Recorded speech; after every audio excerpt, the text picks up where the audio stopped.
Hi folks, just jumping on here with USA Hemp Revival to share the latest, the third Blue Ribbon Cannabis Study Committee on Policy here in Georgia. Let's get right into it. Good morning, everyone. Come through okay. I want to welcome everybody to our third meeting of our study committee addressing two different issues, really two related issues here in Georgia that needed a lot more study than we can do. I'm Mark Newton. I'm the chairman of appropriations over higher education, but in this current role, I'm chairing this committee with fellow citizens and House members to look at a couple of topics that we think need special consideration and study that the Speaker appointed this Blue Ribbon Commission. Welcome to our third meeting. We did have one in Atlanta, one in Augusta, now here in Macon, and we're real grateful to be here in Macon, looking at the challenges and the opportunities that there are, both with medical marijuana on the patient and the doctor side, but separately also looking at the hemp-based consumable items, whether it's gummies, beverages, and things like that. So we do have a good bit of work before us. We are focusing this meeting on the medical marijuana side. That's been legal in Georgia since 2015. We've gradually added some conditions as testimony and sometimes evidence have been available. There's not a lot of research, not a lot of evidence because of the Schedule I status of THC right now at the federal level. Obviously, a lot of stuff is in flux, but we're going to work together to see what we can do to make sure that we have the right opportunities for both patients and doctors and adults as far as the recreational side, but we want to make sure we have the right guardrails to keep all Georgians safe as well and make good progress with a lot of wise testimony. And that's where we intend to go today. We look forward to hearing more about the medical marijuana side of this, the role of THC in certain medical conditions. I'm grateful to be here and the generosity and graciousness of Mercer University to host us here today. So I'm going to have Hugh Hosby just say a word of welcome on behalf of Mercer, and then we'll get our committee meeting officially started with our first presentations. Hugh. Thank you, Chairman Newton, and welcome to Mercer.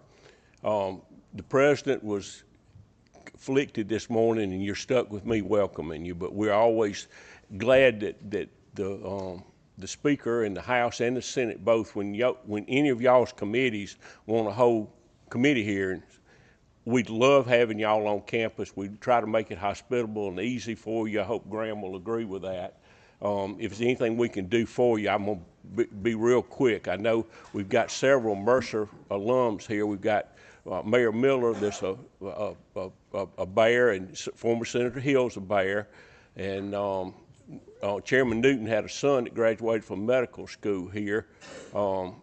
Let's see, who is anybody else? I'd just like to know who else is either an alum, Howard C. There you go, or had a child that went to Mercer.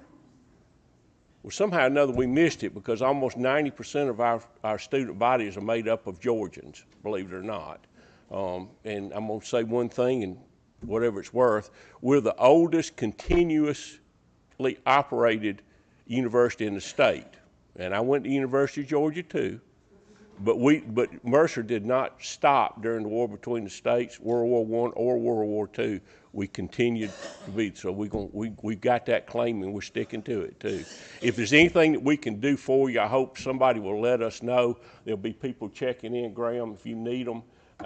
Just thank you for coming, and I hope y'all find some enlightenment today in what you're searching for. Thank you for coming to Mercer. Thank you, Chairman Newton, for doing this. Thank you. Appreciate it. Thanks to the entire Mercer family and all of us who care about it and for what y'all are doing, both medical and as a longtime university here in Georgia.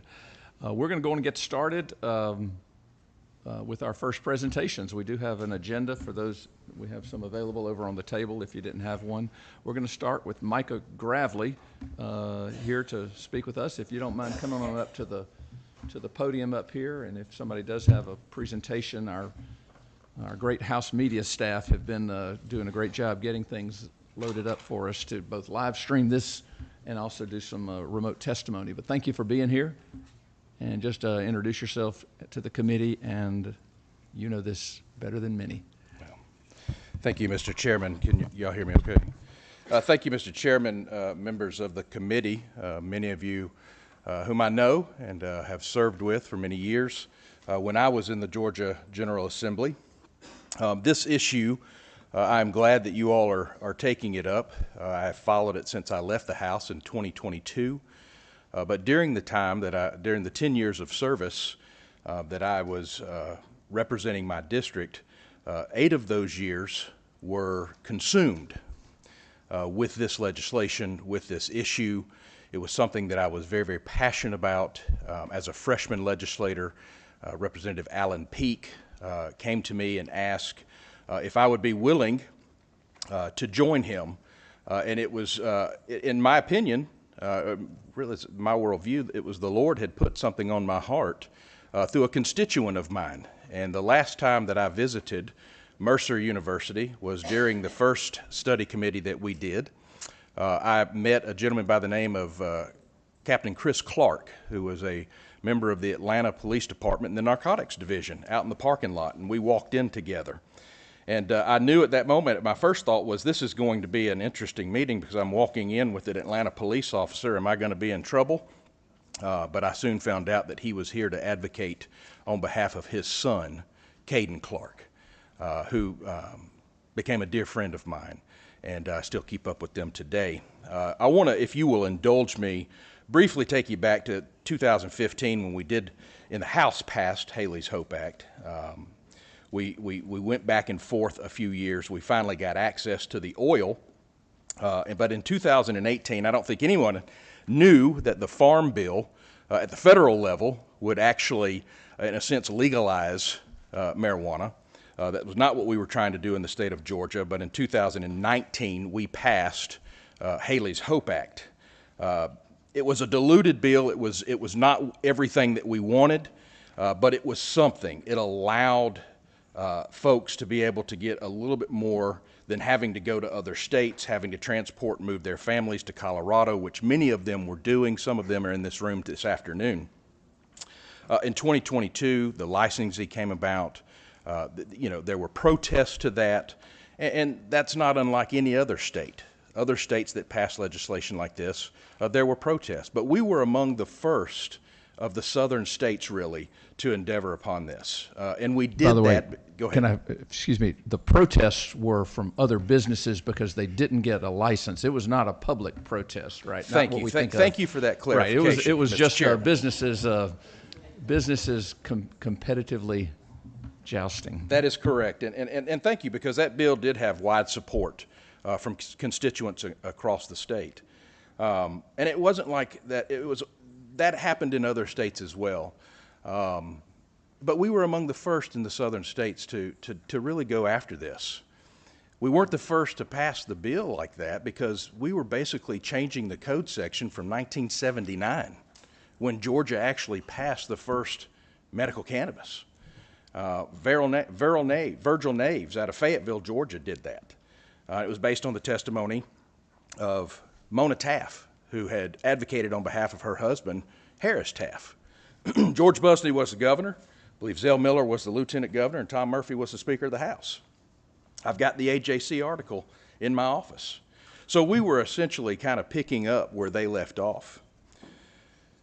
But I want to say during that time period, and really why I'm here today for whatever testimony I can provide, is that I've continued to keep up not only with this legislation, I've continued to look around what other states are doing. I've visited other states, and I continue to keep in touch with patients. And interestingly enough, I've had patients in the last couple of months reach out to me personally and ask, Micah, I've been diagnosed. One specifically was one of my big supporters in Paulding County. She reached out to me last Monday and said, Micah, I've been diagnosed with breast cancer. I supported you on this effort, but there was never really a need. Now I'm in a position where I've asked my oncologist, and my oncologist said, yes, that would be something you might want to pursue. Here's the unfortunate part. On the registry, it's classified as cancer end stage. So she's not yet eligible. That's something where, imagine this, imagine suffering from migraine headaches, and you know that there's a medication out there that can help you, whether it be from a pain perspective or however, to calm or to soothe the process of having to go through a migraine. Those that suffer with migraines know that the migraine's coming on a couple of days before. And if you had something to say, well, I know it's coming on, I know that this right here is going to help me, but I've got to wait till that migraine is in full-blown migraine pain and distraction and frustration to where I can't even walk into a room with lights on. That's when I can take that medicine. As opposed to, you know what, I know it's coming on, why don't I go ahead and do it now to ease that process? The same that I had, the same conversation I had with this lady in Paulding County. She said, can I not take this now? And if I was going to take it, where would I get it? How do I sign up? I sent her the registry, the commission form that goes through the process of getting her card, or at least to start looking into that. I let her know that we have 6 licenses in the state. Only 3 of them are operational, and 2, I think, have cultivation centers. But here's where you would have to go to the dispensary. And this was her response. Well, can I just go to the Shell station down the road? I saw that they had some stuff, and I could use that, couldn't I? And I guess why I'm here today is we spent 8 years working on legislation for patients in the state of Georgia to get safe, lab-tested, pharmaceutical-grade medicine. At least our law recognizes that it has medicinal qualities. The code section in Georgia recognizes that. The code section in Georgia also recognizes 6 licenses that are allowed to grow it, to cultivate it, to produce it here in the state of Georgia.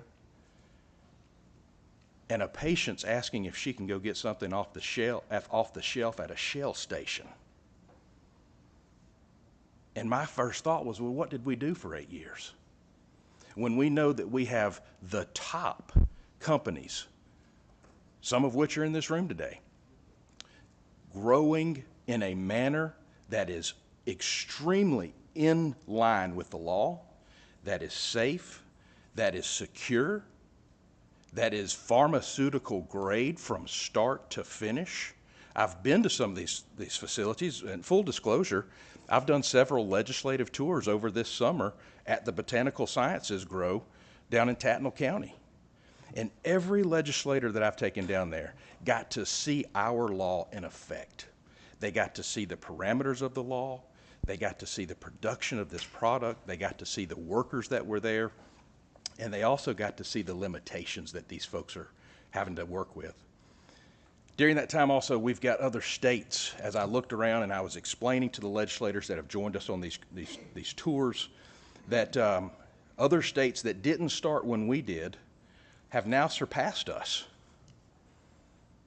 They've now surpassed us. I've got a map here I want to hold up, and I can pass it around, but this is a map of states that allow inhalables in the green. In the red, do not. Now, the oncologist, I can pass that around if you want me to, Mr. Chairman. The oncologist that this cancer patient I've been talking to in my community said, I 100% believe that this will help you. I 100% believe that it will take care of some of the pain that you're going to experience on chemo. And to that effect, I want to take you back to 2017 when the chair of the oncology department at Emory University, Dr. Cynthia Wetmore, some of you in this room were in that testimony, had been working in cancer, specializing in cancer medication, how to treat it for 35 years. And she said that every medication that we have ever introduced, tested, whether it be through double-blind placebo, whatever it may be, the patient rejected it.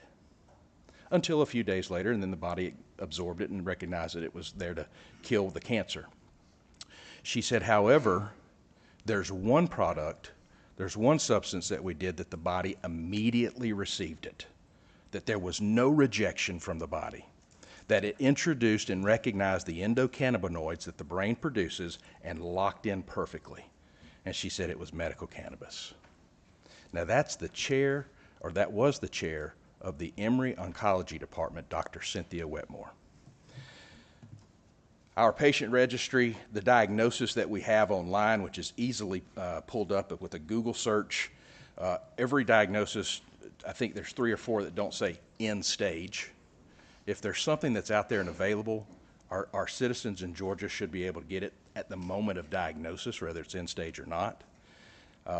There's only 33,000, I think as of September 18th, 33,000 patients on our registry. That is not indicative of the amount of patients that suffer from the diseases that are on our registry. I think compared to some of the other states like Arkansas, Utah, that mirror Georgia in makeup, whether it be socio-political, whatever it may be, these states have surpassed us in what they allow their patients to have access to, potency levels, inhalables. They're also, if you'll remember in the bill that we passed, there were 2 things I think that were vital. They were removed, and I think that they would have been very vital for our patients in the state of Georgia. And we wanted to work congruently with law enforcement. We had in that bill that each licensee could prop up an education center, that these centers would not have any product, but that they would be there for the public. If someone wanted to walk in and get educated, they could speak to a licensed pharmacist or they could speak to a professional and just ask questions, and they would be able to get information. That was struck from the bill. I don't know why that was struck from the bill, but it was. The ability to advertise and to market was struck from the bill. So today, we still have patients in this state that don't know that we have a program, that don't understand how to become a part of the program, even though they are eligible under our law to be able to receive, to be able to get a card and to go to a dispensary and receive product, to purchase product according to their diagnosis, which is recognized under our law. They don't know what to do. Now I'm going to conclude it with this.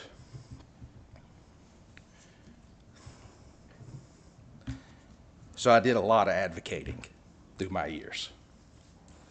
And I had constituents and I had neighbors and many of those folks, some of those folks are in the room. But at the Braves game the other night, I had an opportunity to take my father and my 2 oldest daughters that were on fall break in Paulding County. And my father, he's like, I want to go to a game at the Truist Park. I haven't been there yet, whatnot. Well, my father was diagnosed with cancer. And they were able to get some of it early. It's about 5 years ago.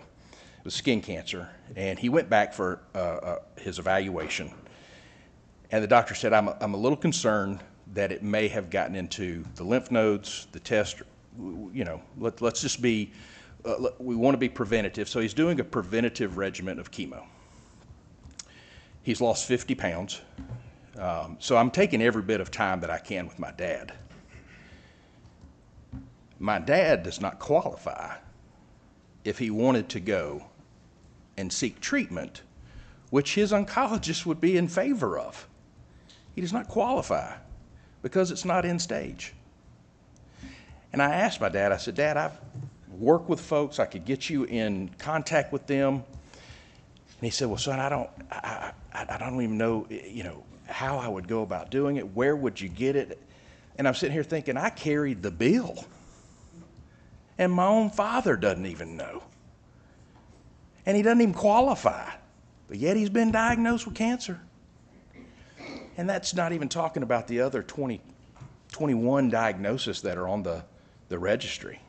So I would ask the committee today, I believe that expansion is vital. And I still think we can keep appropriate guardrails. I'm not up here advocating for recreational. I'm not up here asking for us to throw it off and say, let's just have at it.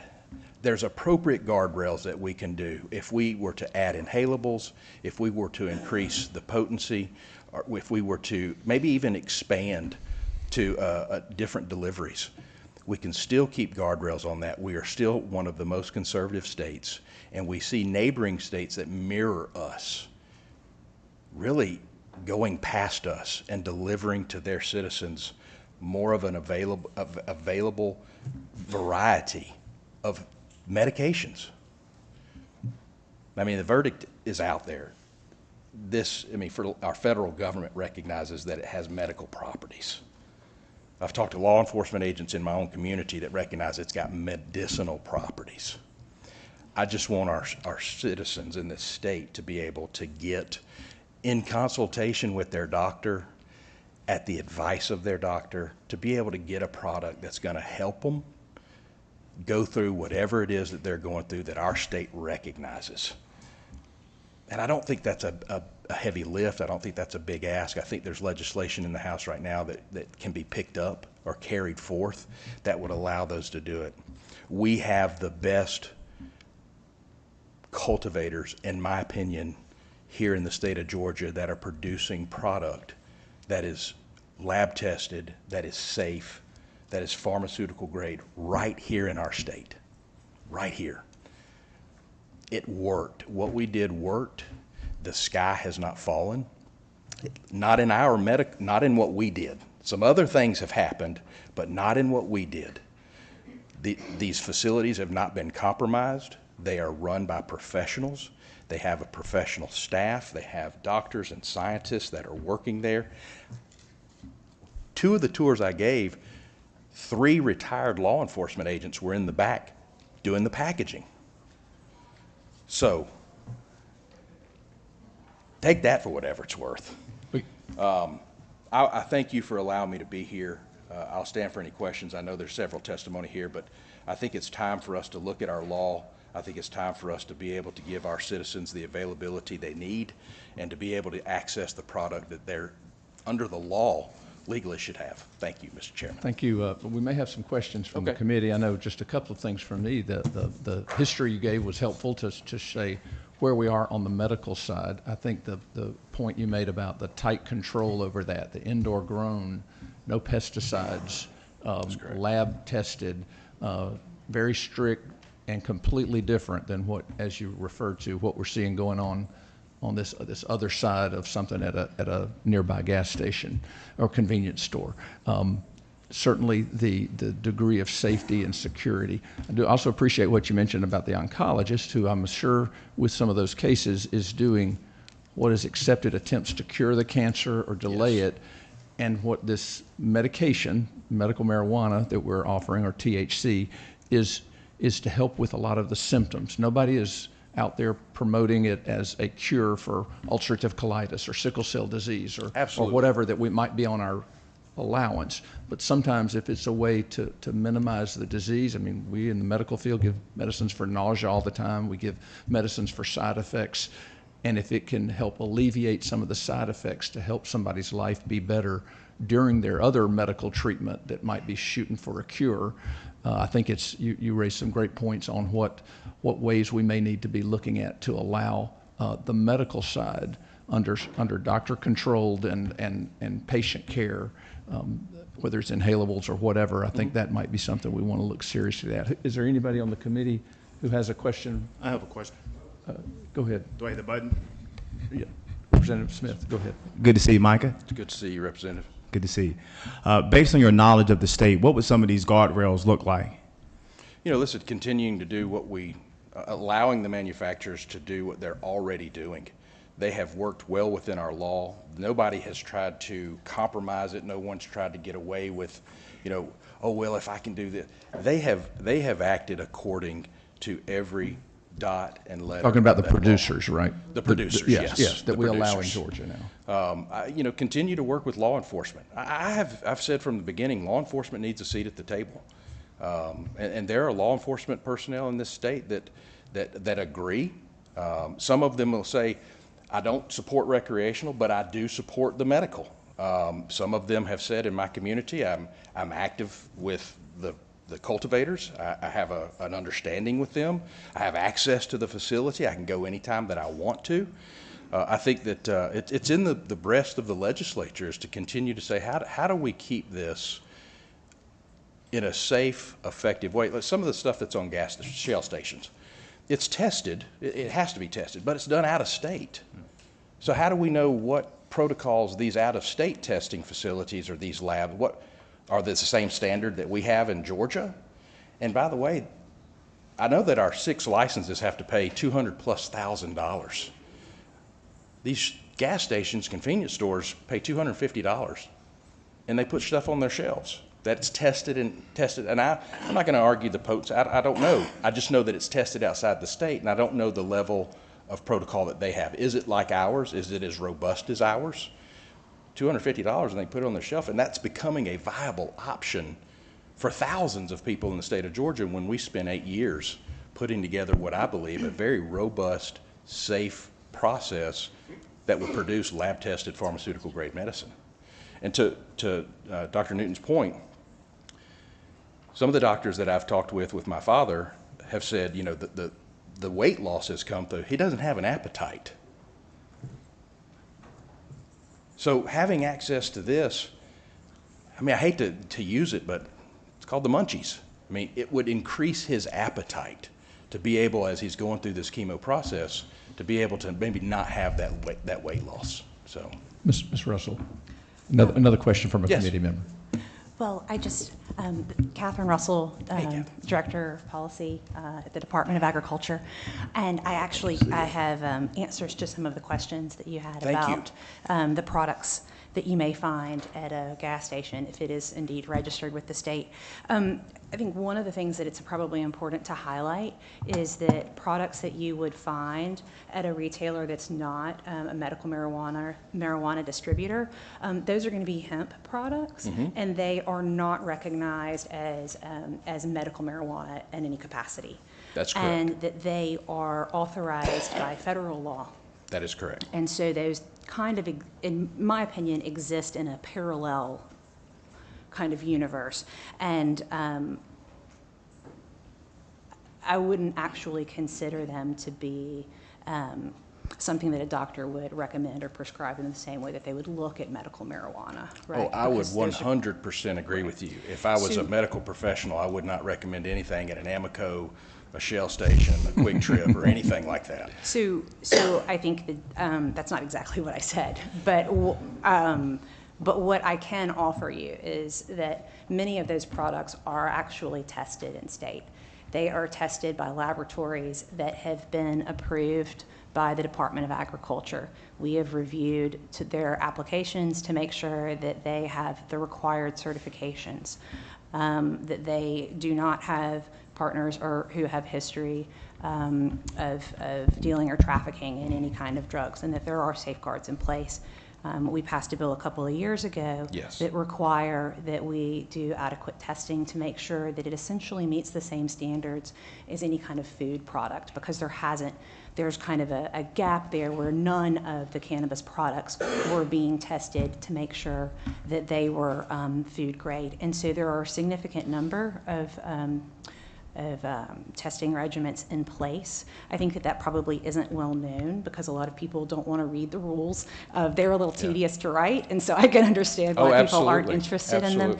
And I guess just to underscore, these two products operate in different spheres, but I don't think that we need to go so far as to say that things, just because they happen to be readily available and convenient and easy, that they aren't being regulated. I think that's just a step too far, and that may just be that people aren't quite aware of the standards there. Yeah, and I don't think I did say that they were unregulated. They are tested. They have to be. And you said that some of them are tested. Many of them are tested in They're state. all required to be. They're all required to be. All of them. So is it a guarantee that none of them that have been found in a gas station or a Quick Trip or anywhere like that convenience store? We did have some ag data early on with the 7,000-ish retailers out there, and that I think there've been 900 and something investigations, which showed 48% non-compliance. Now that could have been selling to under 21. It might not have been that we're lacking testing, but I do know there are at least the 48% number that we shared at our first meeting of non-compliance of the investigations that had been during that first And year. non-compliance can be for any number of things. Right. It could be. We certainly didn't narrow it down, and I think that you would be hard pressed to look at any industry and say, let's make sure that no one here is behaving badly. Absolutely, I agree 100%. Chairman And I don't Powell, want did you to- have a question? Sorry. If I may follow up, and I don't want to sound like it's disparaging. My entire point of mentioning that was we spent 8 years in the state creating something. Like you said, we're on the medical side of that parallel with safe lab-tested pharmaceutical grade product. And the cultivators put a lot of money and time and energy into creating facilities that would be in adherence to our law, that's the medical vein that we're in. And I think because of where we are in the state today, a lot of the patients see that, the alternative, as a viable option. And I would rather them be able to go to our licensees and say, this is the medical grade, this is the absolutely safe tested product that you need to be taking. This is really not an option. That was my only point. And I think a lot of them are deferring to that. Of course, I just wanted to make sure that the committee was aware that we are testing the, Yes. the hemp products. Yeah, and that no question are that you're not standards in testing. No place. question that you're not testing. Chairman Powell. Sure. Well, it's good to see an old hand from the house up here reprocessing his days of glory. Chairman Powell was the first person that I came and visited as a college senior at the state capitol. You don't have to remind the world of that. There's been a lot of things in my life that people give me credit for that after 36 years in the legislature, I try not to avow to that. Well, thank you, sir. I'm trying to wrap my hands around it, and I'm not going to get into discussing the hemp-based THC drinks because that's what it is, and and it goes back to the fact that those things have escalated in popularity and legality because of the younger generation don't want alcohol. That's quite frankly the whole story to that. I want to try to address a few things if I can collect my thoughts about the work that we did on the medical cannabis. Yes, sir. At that particular time, if it hadn't been for the children who were suffering from seizures, we would have never gotten anything passed because of the tender-heartedness of even the far right-wingest crowd who were opposed to it. Couldn't stop to say people who are sick, especially these children who suffer from seizures, don't deserve it. Is that not correct? Yes, I would say that Is was it not a major also push. correct that what we did at that time, we passed a flawed bill I would because we agree. were dealing with a Senate at that particular time and some of our own members in the House who were absolutely petrified that by legalizing and the process of licensing and stuff, that we're going to get into the next step toward legalization. Is that not correct? That is correct, yes, sir. So would you not say, and I think I heard in part of what you're saying, that we've got a flawed system?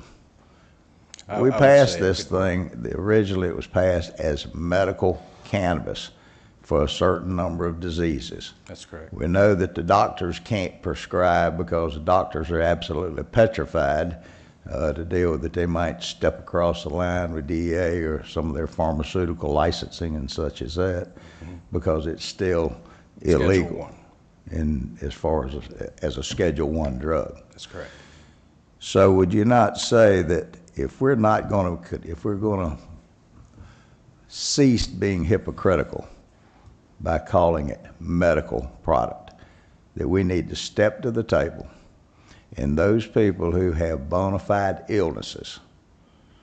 You talked about your father. That's correct. I talk about a lot of things. What got me involved, and I was chairing public safety at that time, but I got involved because of some people who had issues, not just the veterans, but those children that we talked about, that the parents were at that time were having to take an apartment, if they were able to go to Colorado, and the parents were swapping back and forth every month who stayed with the child. That's correct.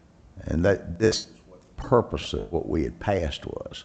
So would you not think that it's time that we clean up some of what we did, somehow to see if we can bring the medical community into this, while they may not prescribe maybe a recommendation or something, as far as to be able to recommend the delivery system or the dosage or something, Because is it not true that the most prevalent illegal substance sold today is street weed?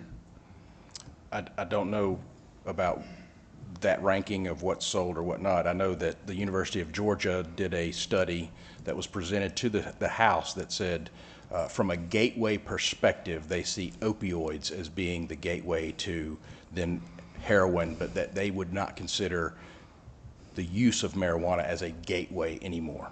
But common sense, wouldn't you say that marijuana, street marijuana, commonly known as street weed, is probably the most prevalent thing that people can get a hold of? I would say if you want to get a hold of it, you probably do not have a problem getting a hold of it.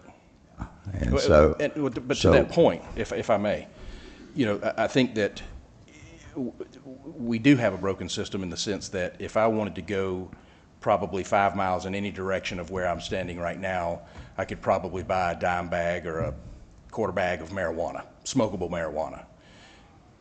But if I had a child or a father that needed a medical, pharmaceutical grade, lab tested, safe medical cannabis product, I could not get it. You're making my point. Street weed that's out there, we don't know what's laced with fentanyl. That's correct. We don't know what's out there right now. Unless you're growing it in your backyard with your tomato plants, then you don't know. These folks don't know what they're getting. Yes. And that's one of the concerns that I have, that it's such a prevalent product that's being sold, and now they're getting the option to move to the CBD drinks, stuff like that. But for those people who suffer, and I mean people who suffer, Yes. one of the problems that they have is that even if they have a medical cannabis, because of the lack of delivery system or restricted delivery system or restricted strength, a lot of these folks still, and the price, quite frankly, a lot of these folks who qualify are still having to rely on buying bootleg product. I would agree in that regard as well. I think those that know, who have their card, who have access to a dispensary, a lot of them do not. So again, bootleg or whatever description you want to put on it, stuff that is hemp products sold at a convenience store, which is accessible to them in their community, becomes their option because they're well, I think this is going to work, or I was told I could use this, so they end up going there and not getting what we as a state and as a state legislature passed to be designated as medical cannabis, grown by professional cultivators and produced in this state. Very It's good. very hard. It's See you. good to see you. Mr. Mr. Gravely, Chairman. Micah, thank you for being here. Thank you, sir. And we will definitely appreciate your expertise and advice. God bless you. Thank now you, we'll sir. go on to Ms. Bennett, Yolanda Bennett, and Ms. Weston. If you guys can come on up, we have we're trying to hold us at about 10 minutes. We will have Anna here. We'll have her yellow and red reminders on when you have a couple of minutes left and then when the time's expired. So I think we'll get your presentation up, and if y'all can come on up. Appreciate you being here today. And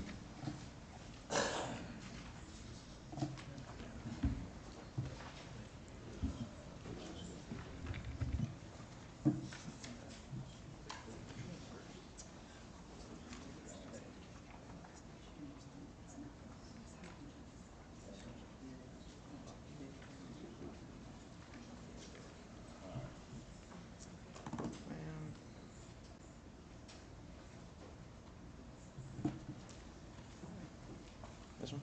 Perfect. And here's your clicker. Gotcha.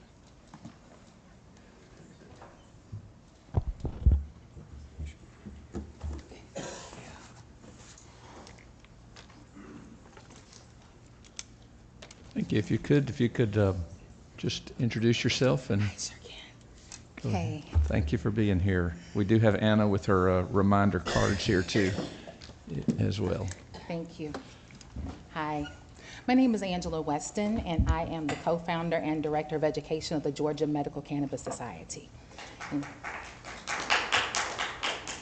And I'm going to sit down because standing up is Not a good one for me. Just pull the that long microphone period. as close as you can, I please, sure ma'am. will. Thank you.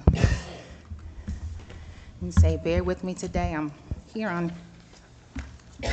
been awake for over 24 hours, having allergy issues, and I'm just hoping that whoever's energy I borrow doesn't come back to get it anytime soon. So, okay. So today, I kind of just want to give a comprehensive overview of cannabis, a guide to medical cannabis. I'm not going to go through every single slide, just going to highlight some things from some of the slides. But definitely want to take a look at the history of cannabis, understand the endocannabinoid system, learn about cannabis and terpenes and pharmacokinetics, review drug interactions, and gain just a little bit of insight on safe and effective cannabis therapeutics. And make sure I'm going here. Okay, and I can bypass that one. I do want to go over a little bit of the history of cannabis, and I'll first start off with the ancient history. So one of the things I say is that plant medicine has been the predominant source of medicines throughout the vast majority of human history. Now understand that there's very rich history, but it's all not discussed, and I could spend all day, but I won't, on talking about the history of cannabis. But I want to say that the DNA for cannabis dates back to 27.8 billion years ago in archaeological specimens, and further there's evidence of human medicine use in the early Copper Age in 4600 to 3000 BCE. So cannabis was widely used by nomads. It was used by Egyptians, Romans, Chinese for various ailments, treatments of malaria, snake bites, blood poisoning, childbirth, toothaches, and so forth.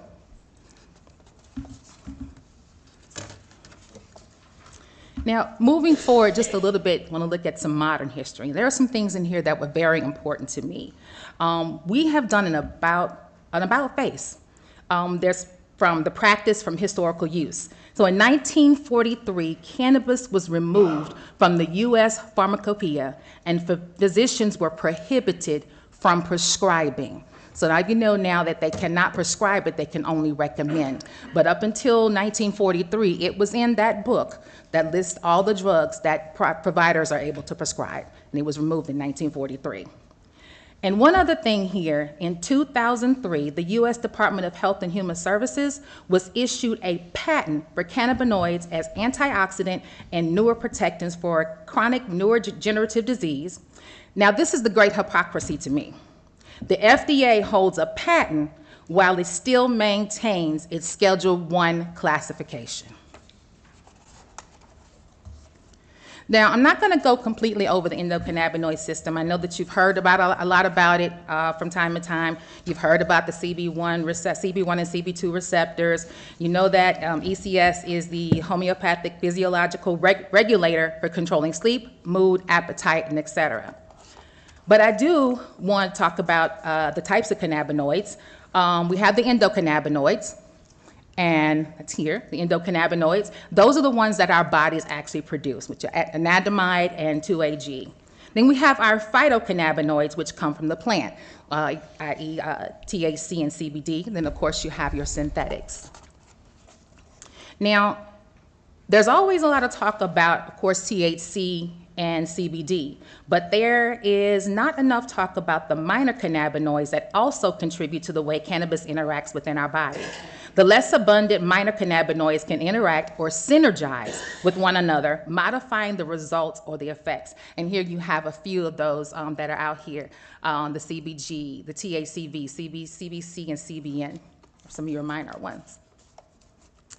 Now, I'm painting a story here. So the next we have is the terpenes going with cannabis. And your terpenes are found in all plants and are a high abundance in concentration within a cannabis plant.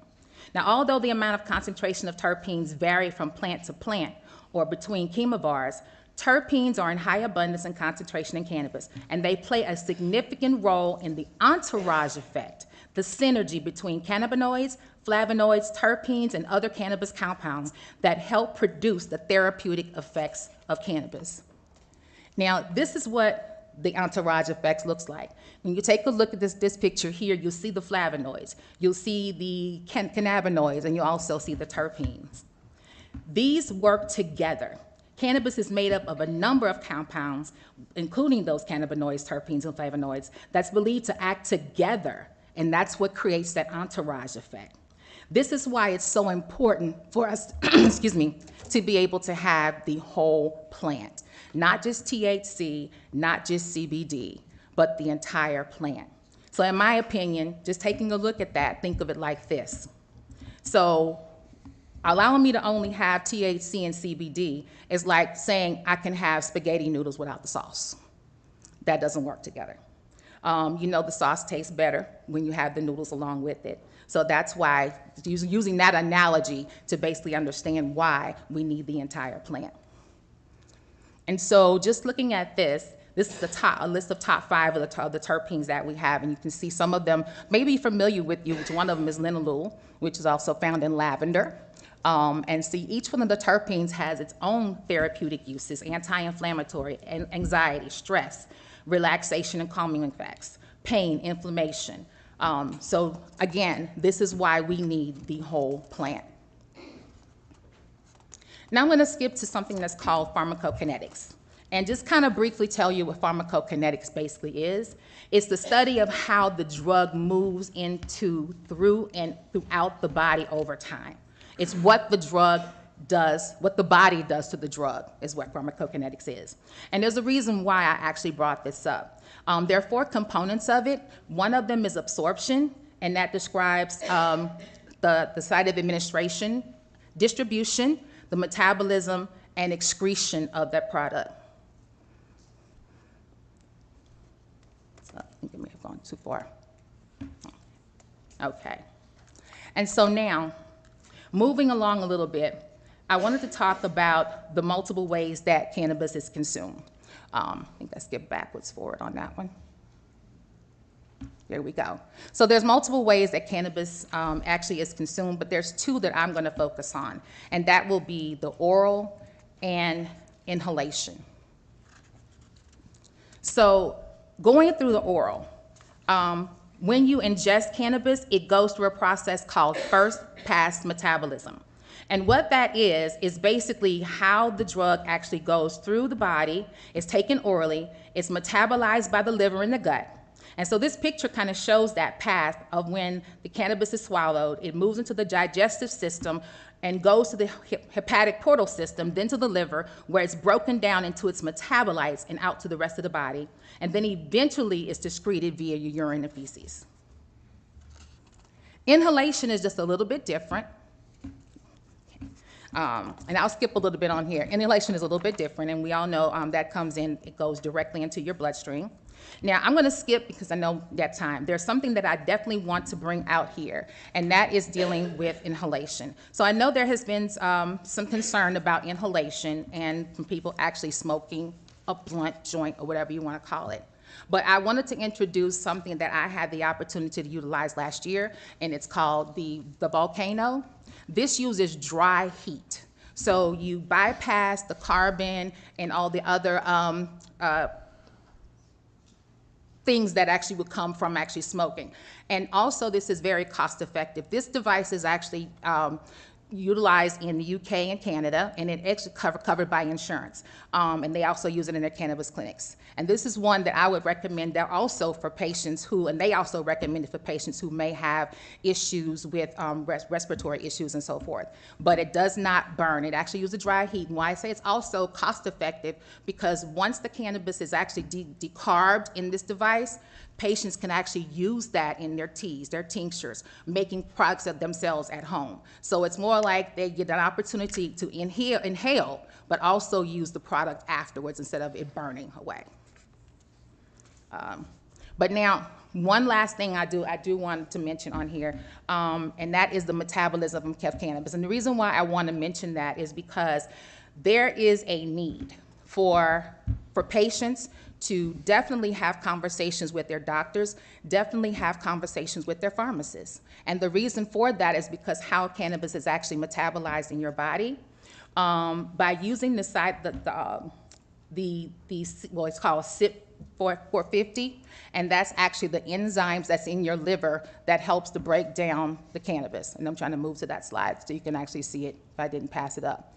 But the reason why I'm bringing that down is because those same enzymes also work on other drugs in your body. So about 60% of the drugs that we take are broken down by these same enzymes, which means if you're taking cannabis at the same time as you're taking those particular drugs, there can be an adverse effect on that other drug that you're taking. So because that enzyme is breaking down, the enzyme that's used to break down one medicine that you're taking also breaks down cannabis, it could also increase the toxicity of that other drug because it's breaking down the cannabis but not breaking down the other drug. So now you have an abundance of that other drug in your system that can cause problems. So I definitely wanted to bring that out, and one of the reasons why I say that is very important for patients to have that relationship with their doctors and with the pharmacists as well, so they can understand what other drugs they're taking or that they're prescribed along with the cannabis to make sure that they don't have those adverse effects.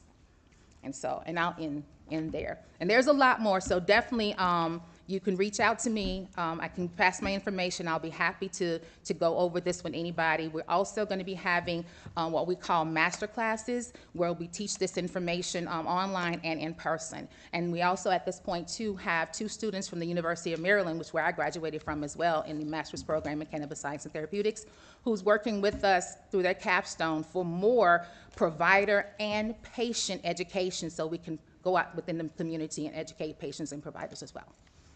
Thank you for your testimony. The handout you gave us is helpful too. Is it available on a PDF or something to where somebody didn't want to have to enlarge the print? Yes, that would be yes. helpful. We do have and I them in thank PDF. you. Now, currently, we only use we have the oil, which is transmucosal, I believe, on your slide, which does have some good advantages, but you correctly, obviously, I agree 100%. You're pointing out that ingested forms that go through the first pass in the liver are really dramatically different and maybe less accessible, and that's where I thought inhalation. Now, that last device you showed was for inhaling. Is that the same thing as or similar to vaping with a non-combustible way of? It's a vaporizer. Yeah. Okay. You probably couldn't see it in that picture. There's a little bag that's above it. Well, that's above it where the vapor goes into. Okay. And then from that device, you take it in from that particular device. Thank and then you. those little canisters also, that help for dosing, because each one of them, I think it's 0.01 grams that you can actually put in there, and you can actually have your doses set up for you when you want to use it, so it keeps you from overusing because you're using those little canisters that goes along with it. But one other thing, if you don't mind me mentioning this, when you talked about the oil, I did want to bring up something when it comes down to the oil.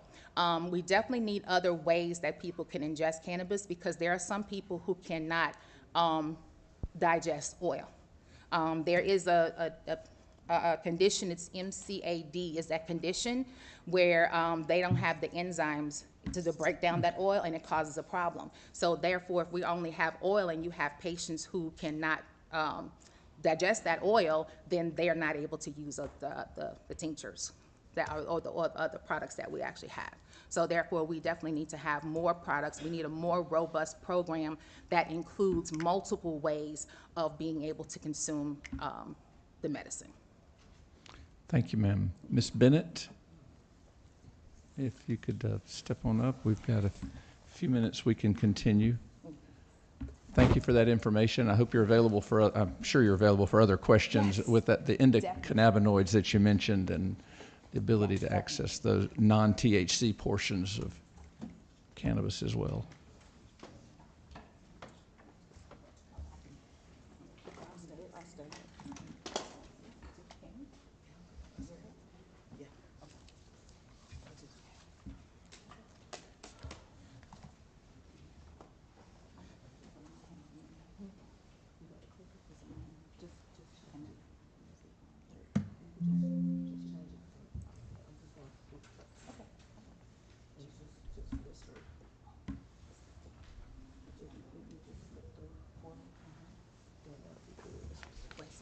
No. Oh, that's the one I was just at.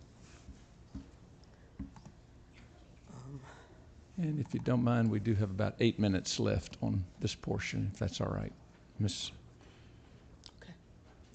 Bennett.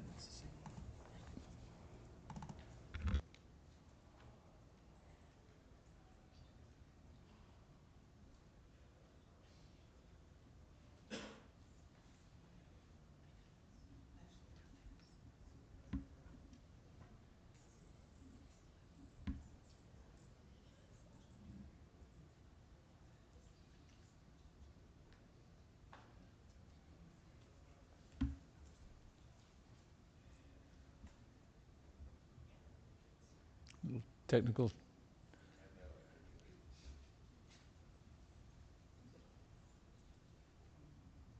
Looks like it's on there.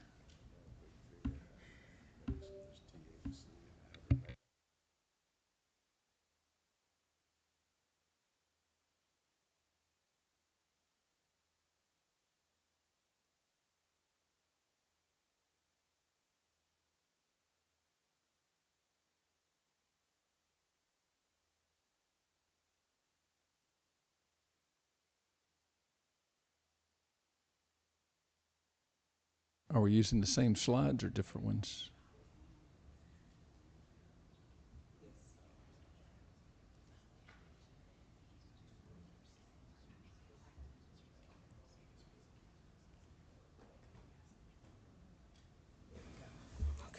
All right.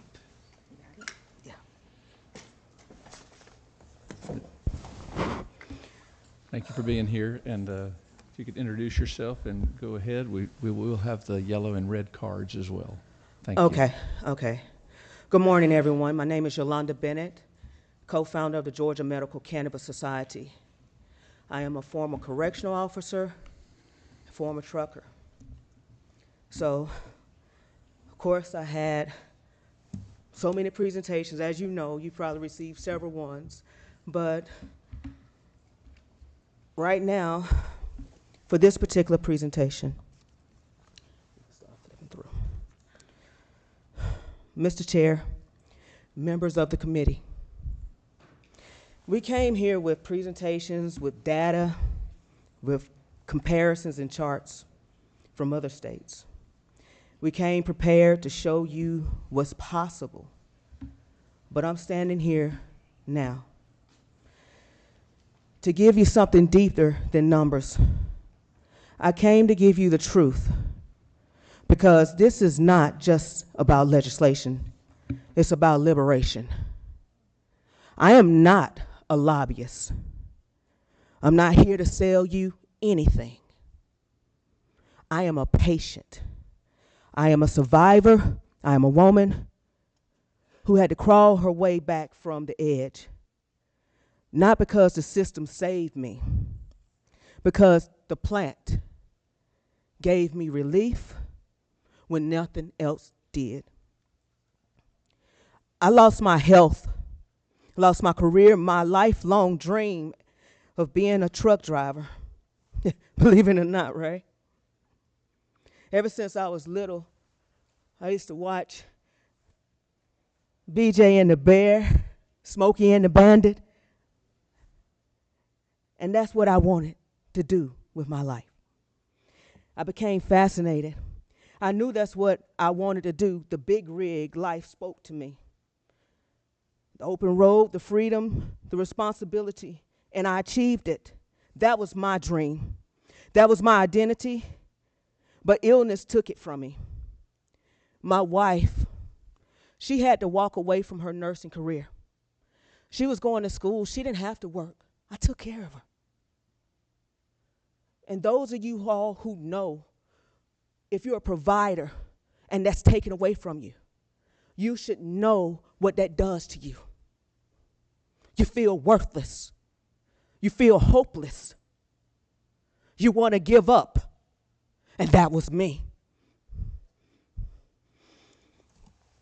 My brother Kobe, he doesn't consume cannabis. He didn't know how sick I was because I hid it. I hid it from him. I hid it from my family. Because they called me on the phone. I'm sounding all bubbly, joyful. They couldn't tell. They saw me. It broke my heart to see the pity in their eyes. What they did, I tried to fight through it. My niece, just a kid. She was a kid. She never saw her T. She calls me T2. She calls me T2, and she never saw me in that state because she always saw me bubbly, moving. I worked almost 3,300. I drove 3,300 miles a week, Atlanta to Greensboro, North Carolina, every night. That was my livelihood. She stayed with us that whole summer. She gave up her summer to take care of me. Then one day, I tried an edible. Yes, I did. I didn't know where to go get it. But I knew when I did try it that night, I ate it. The next morning, I woke up pain-free. Pain-free. It had been years since I've been pain-free. I was pretty much bedridden at this time because pharmaceuticals had taken me to a point to where I could not function.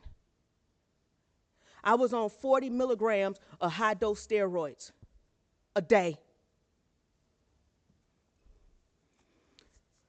Then one day, so we started the Georgia Medical Cannabis Society because we went to an event, a free event Dr. Hodge had, because that's the one who my brother Kobe came and found. He went to all these different seminars, found Dr. Hodge. Dr. Hodge is the one who gave me my first card. But I got the card, but I didn't have nowhere to go. I didn't know what to do, but I had my card.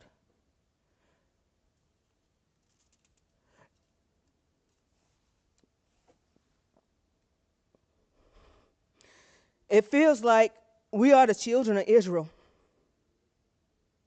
trapped in bondage, crying out for freedom, and like the Pharaoh, the hearts, those in power remain hardened. We come with evidence, and still they say no. We come with stories, and still they say wait. We come with pain, and they still say not yet. And we are tired.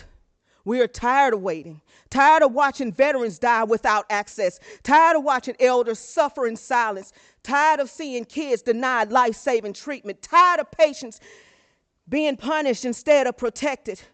We are tired of people being thrown into Georgia's crumbling prison system because a law has passed with no real access to the plant. We are tired of the cycle, and you know it too. You know, life was never meant to be lived like this.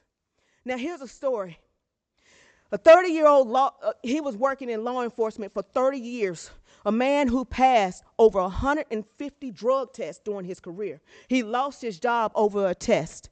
One, no protection, no grace, no second chance. In Missouri, they passed laws to protect people's rights to consume cannabis off duty. In New Jersey, they did the same to protect people's livelihoods while honoring workplace standards. And I'm not saying those states have it all figured out, but what at least they started. Georgia started too, back in 1980. We were one of the first states to even talk about medical cannabis through research. But what happened? We got quiet. We got scared. We let the stigma speak louder than science. We let the fear drown out our facts. And now it's time to pick that fight back up because we don't just need permission. We need programs. We don't just need cards. We need compassion. We don't just need dispensaries. We need protections, affordability, and justice. And let me tell you, we have a plan. We got the framework, we've got the people, and we got the will. We just need you to listen, not with your ears, but with your hearts and your minds. Because this plant is not a loophole, it's not a street drug, it's not a trend. It is sacred, it is medicine, it is manna in the wilderness, it is the balm in Gilead. It is the healing God already gave us. And we've been denying it far too long. So like Moses stood before Pharaoh, I stand before you today. Let my people heal. Let the mamas heal. Let the granddaddies breathe. Let the veterans rest. Let the children sleep through the night. Let Georgia not be the state that waits. Let Georgia be the state that leads. We don't want to be high. We want to be free. Free to live, free to breathe, free to work again, free to hope again. And I say this clearly and completely. We are tired of waiting for a system that only serves some, tired of waiting for policies that leave people behind, tired of begging for basic compassion. But let me tell you this. You don't want to have to need this, but just in case you do, you want to make sure that it's available for you. Because when you're desperate, when you're hurting, when nothing else works, you'll remember this day. You remember my face. You remember what I said. And I hope you remember this. We're not asking for special treatment. We're demanding equal humanity. Mr. Chair, members of the committee, let Georgia rise up. Let Georgia reclaim its voice. Let Georgia say enough is enough. Let Georgia say, let my people heal. Thank you.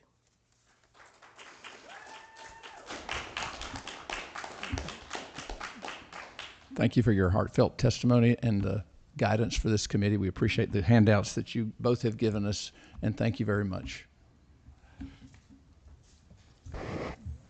I'm sorry, we've got a quick question, Ms. Russell. Hi, For Ms. which, Bennett. for Ms. Yes, Bennett. for Okay, Ms. go Bennett, ahead. please. Thank you so much for, Pull it a little closer. there we go. Thank you so much for joining us, Ms. Bennett. I've been able to appreciate your involvement, as I know that you've come to talk to the department before.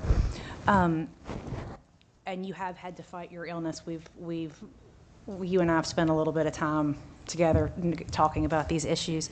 I was curious if you would feel comfortable sharing with the committee if you had any suggestions for other illnesses that maybe people should consider adding to the list of.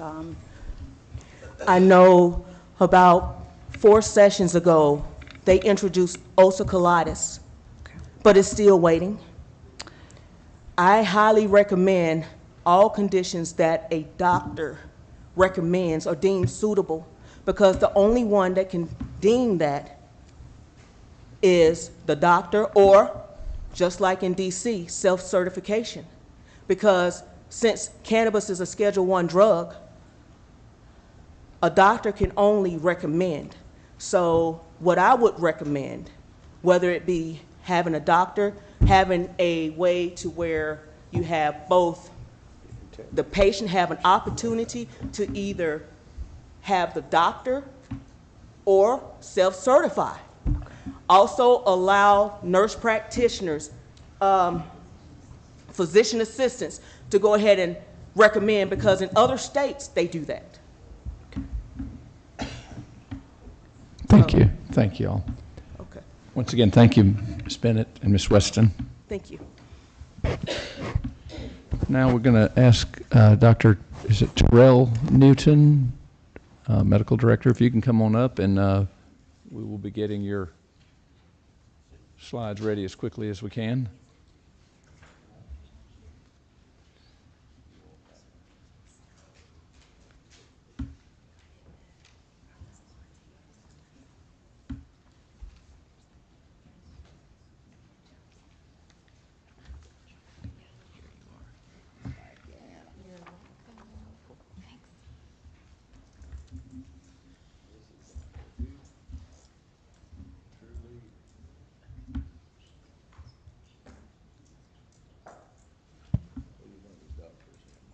All right, thank you. You can tell us a little bit about, just briefly, your training. I know it, but if you can just refresh let the rest of the committee know, and thank you for being here. I appreciate it, and I would love to thank the committee because without you, your leadership, your guidance, we wouldn't be able to consider expanding the program here. But I'm a board certified anesthesiologist, fellowship trained in interventional pain management. Have a few other certifications. I'm the medical director of Trulieve in Florida, and I'm an advisor for Trulieve here in Georgia. Thank you for being here. And I did want to also mention that this is Pain Awareness Month. It's also Suicide Prevention Month. I think it's a good time to recognize and get updated on the research, and I'll be sharing some of that research here in the presentation as well. We do have our our timer here next to us, so we are on about a 10-minute time frame, Okay, sir. Perfect. She'll give you a yellow at 1 minute to wrap up. Thank you. So Trulieve is licensed in multiple states, has more than 10 states where we're located. And in Florida, there's over 150 locations. Trulieve of Georgia opened the first licensed dispensary here in Macon, and also the first cultivation and processing facility in Adel, Georgia. I'd like to take a moment and show you a couple of people here that make it all possible, and that's the team here. This is Shoshana Robinson. She's the clinical director for Trulieve of Georgia, and so she ensures that we're in compliance with the state rules and regulations. And this is Bryce Dixon. She's our lead educator, so she helps patients become aware of the program as well as physicians, and also supports caregivers. And so these are very important team members to be resources here. And we have Bryce is here today, so if anybody wants to connect with her, that'd be great. And also, I'll be around today and tomorrow in the area.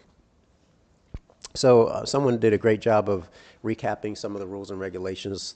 The 2019 Georgia Hope Act that authorized the access and allowed the manufacturing, production, and sale of low THC oil.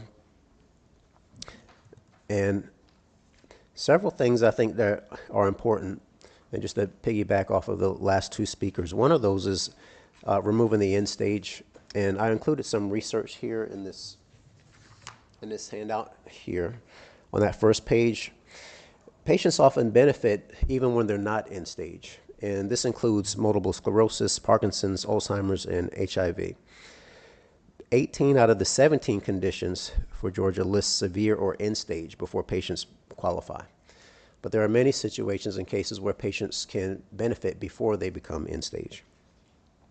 The second thing I want to point out is expanding the qualified conditions. And there was a great question there after the last speaker about what conditions should we add. And so there's a few that were listed. Fibromyalgia in the pain world is a very important condition, and that is associated with a deficiency of the endocannabinoid system. And so our body has its own cannabis, and in some cases, patients can be deficient, and that could lead to nerve sensitivity syndromes. It can also be found in migraines. I'm not saying it's the only cause of migraine, but it's one of several that is associated with the deficiency of the body's endocannabinoid system. Ulcerative colitis, insomnia, opioid use disorder, and anxiety disorders. Opioid use disorder is a qualified condition in some states, such as Pennsylvania and New York. New York is one state where there's been studies, and granted, these are observational, but studies of more than 8,000 patients that have weaned down on opioids, and that ranges anywhere from 20%. There's some states that have studies outside of New York as high as 64% reduction in opioid medications. Another way we can continue to expand the program is to remove the THC cap. Most states do not have a cap on the amount of THC. They often have a cap on the possession limits of different formulations of the medicine, but it's very rare for a state to have a cap on the percentage of THC. I have a couple of research studies I've referenced here, one in cancer patients and another one in patients dealing with pain and muscle spasms.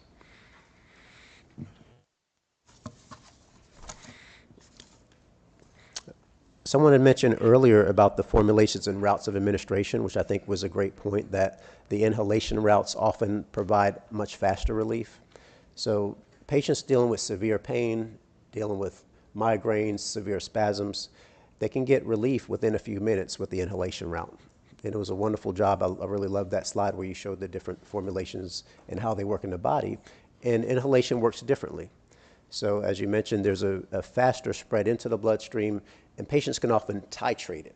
So they're not waiting for the relief, but they know, okay, 10 minutes, 20 minutes later, I can get the next dose. However, with the oral route, it's going to take sometimes an hour and a half or 2 hours to get the relief, so the patient has some difficulty titrating it sometimes for the symptoms.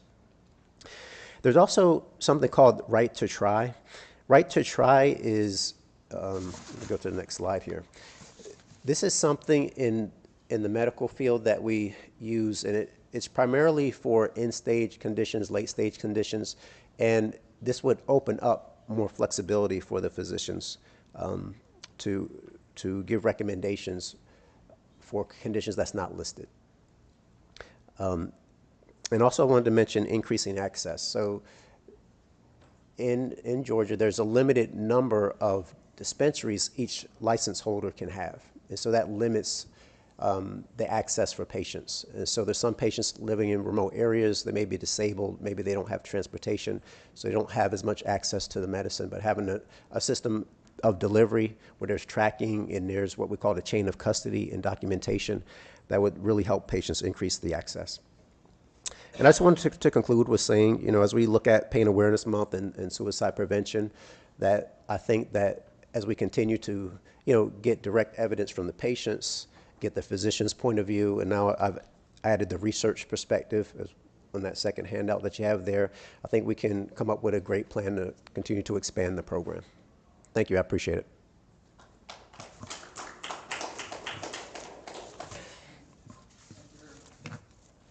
Thank you, Dr. Newton, for your presentation and your information. I know we have these, and I appreciate your list of potential recommendations. I assume delivery is prohibited right now, is that correct? Yes. And are you advocating for, like, it's just like UPS or whatever, same way? Well, I mean, people do get their mail order. Yeah. Certainly, other than controlled substances, maybe that's the current thing. Is I know Schedule 2s, for example, I don't believe the mail order pharmacies do. Correct. If it's in the 0.3% and less, but with the chain of custody, it would be there's either one of two ways. One is the dispensary employees do the delivery. Okay. There are in some states they have a licensing separate from the cultivation. So you could have a company that has a license to deliver the medicine. And what's important is the tracking. So it's always tracked, every person that receives the medicine in that delivery process that they've signed, and we have documentation so that there is a tracking process for that before it gets to the patient. So that would be a direct delivery. Thank you. Are there any questions from the committee members? Well, thank you for your testimony. Thank you for the recommendations. I do know, obviously, the science has changed since the teens when we started our low THC oil. Even though we allowed thousands of milligrams to be in a patient's possession with the 20 ounces that were allowed of the 5%, I do believe with the newer ways, maybe instead of the 95% of non-THC, if that is the ingredient that is needed for the condition that we've discussed, I guess if you had a purer way to get it to them and with less byproducts and other items, that would be your contention, is that we need really not to talk as much about the percentages of a particular product, but the actual milligrams. I think you had there 5 to 15 milligrams of basic, same way we treat every other medicine. It's primarily the milligrams of active ingredient that we're most concerned about. Is that right? Yes, and that would allow the patients to take smaller volumes of medicine, especially patients dealing with GI issues. Okay. Thank you for that. Yeah, we did have the liver discussion earlier, and thank you for we're getting some scientific education here, but thank you for your time, and thank you for coming here and testifying. All right, I appreciate you. I appreciate the committee. Thank you. All right, we are going to move along. If Mr. Turnage, thank you for being here today. We did mention, I think that slide did have a brief brief mention, I believe, of we passed a bill in 2019 and they opened their dispensary in 2023. So I know getting through the challenges of multiple businesses being interested, multiple providers having an interest, and also trying to follow.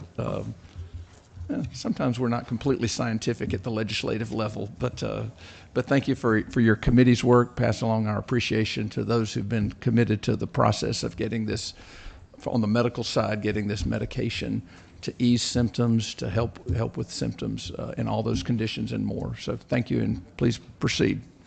Thank you, Chair, and we really appreciate the support and the feedback through this process. As the Chair mentioned, it has been a process that started many years before my arrival. I've been serving as the state's cannabis regulator at the Georgia Access for Medical Cannabis Commission for 5 years, and it certainly has been a journey with multiple steps. To provide you with some information today, I see a blank screen. My overview here is going to cover more items, I think, than we have time for, so I will gloss over the items that have been covered by previous speakers in the interest of time, if that's okay. And if you have questions about those items, I'm certainly happy to backtrack and cover those. We appreciate the opportunity to present on behalf of the Commission today. I want to say thank you to President Underwood. It's certainly an honor to be here at Georgia's oldest private institution, and also to be presenting about cannabis again in the educational community. As a university employee of more than a decade, it's great to be back into the academic environment, and I think that there's a lot of opportunity in that space for cannabis as well.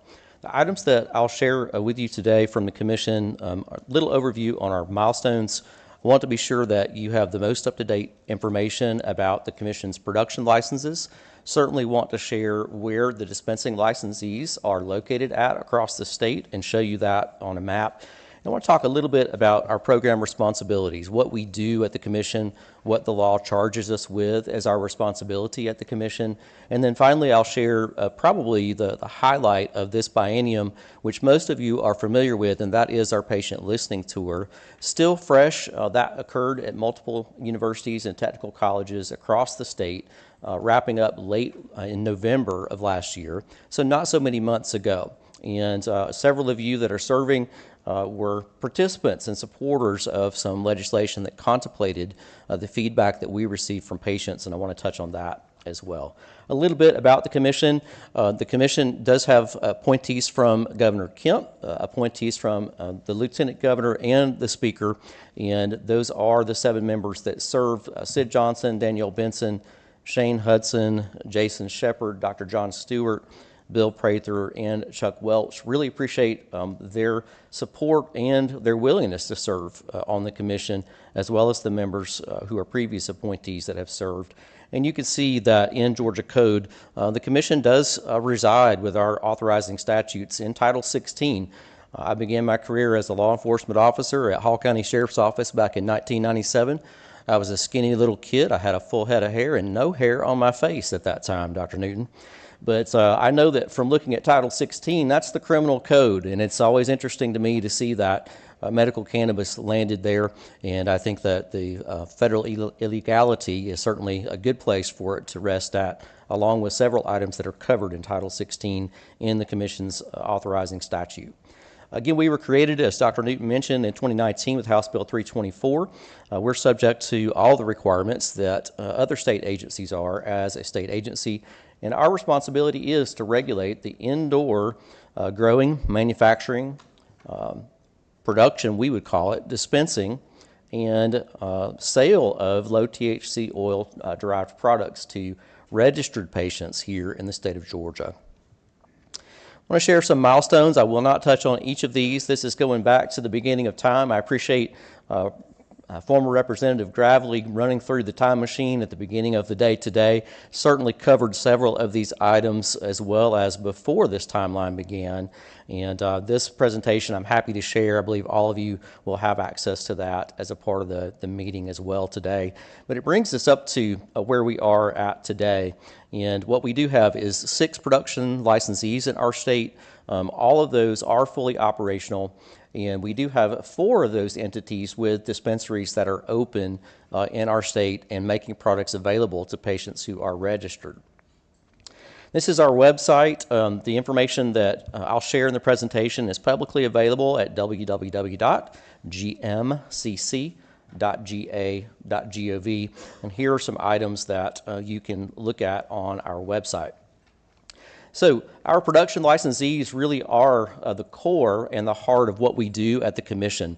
We have 2 Class 1 production licensees that are listed here. Georgia's first production licensee was Botanical Sciences, and the second was Trulieve, Georgia. So we're certainly excited to see those as participants and presenters in the room today. We also have Class 2 production licensees, FFD Georgia, TheraTrue Georgia, Nature's Georgia, and Trivana Remedy Inc. And again, it's great to see the production licensees plugged in and engaged in this process. I know some of you have traveled a long ways to be here to stay engaged in the process, and I really appreciate that continued support for Georgia's program. Those production licensees are the only company entities who are able to pursue a medical cannabis dispensing license in Georgia. To say it differently, it's only those 6 companies who can get a medical cannabis dispensing license in our state. This is a map that shows that there are 14 dispensaries open statewide. This map is available. There's a hot link at the top of our website page. It's a bright green banner at the top of the page.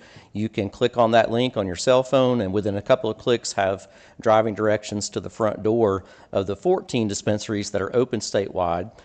3 are still in the process of going through the local permitting process with local governments.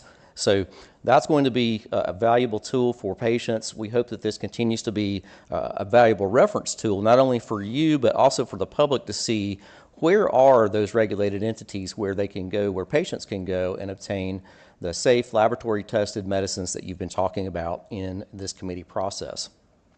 Just a few pictures. I think one of the things that surprises people about the medical cannabis dispensaries that we regulate is that there is definitely a very pharmaceutical feel to these entities. To say it differently, again, it's not like walking into a paraphernalia shop or a Spencer's gift shop. You can see that these are certainly designed with the patient in mind. This is some interior photos that have been shared from our licensees, just giving a feel for what you see when you walk in the door as a patient to go in and make your purchases. And we certainly wanted to share a quick glimpse of that with the committee members so that you can see what these entities look like. There are also, with Georgia law, there's also a very unique and important opportunity in the original intent of the Georgia's Hope Act, and that is for independent pharmacies to be able to dispense the products that the Commission regulates. And what's really interesting about that is really 2 things. One is that there's no cap on the number of pharmacy licenses that the Georgia Board of Pharmacy, a different state agency, can issue. And so as you look at the Georgia's Hope Act, I wasn't in the room at the time. I was actually regulating cosmetologists and barbers and then later nurses while the legislation for this commission was being debated. So I was not in the room, and I'm not privy to the politics or discussions of the day. But as I look at it as the state's regulator, what I see is it's clear to me that the original intent and the emphasis of the program was for this medicine to be widely available and dispensed through the pharmacy model. Now, there have been developments since that law has passed that has changed that outcome for patients. Basically, the Drug Enforcement Agency has informed our independent pharmacies in Georgia that they cannot dispense these products that our production licensees manufacture without the threat or risk of putting their production and dispensing license in jeopardy with the DEA.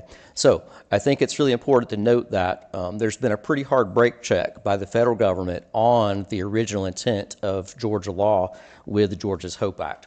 However, as of last month, or this month actually, there are 56 licenses still active and issued by the Georgia Board of Pharmacy. We really appreciate continued opportunity to stay plugged in with GBOP.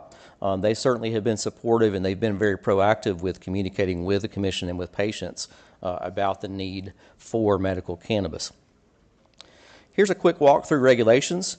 I will go very briefly and say these are partners that cover different facets of the program that we do not. So Georgia Department of Public Health is the registrar for the card. Medical Composite sets the requirements for physicians and physician education and those requirements. We are the Access to Medical Cannabis Commission. The DEA obviously works closely with the Board of Pharmacy and Georgia DNA, the Drugs and Narcotics Agency. And most importantly, local governments are the gatekeeper for any business to open in our state. I covered a lot of this information previously, so I'm just going to skip through these slides. I think you all are very familiar with what the HOPE Act provides for production licensees.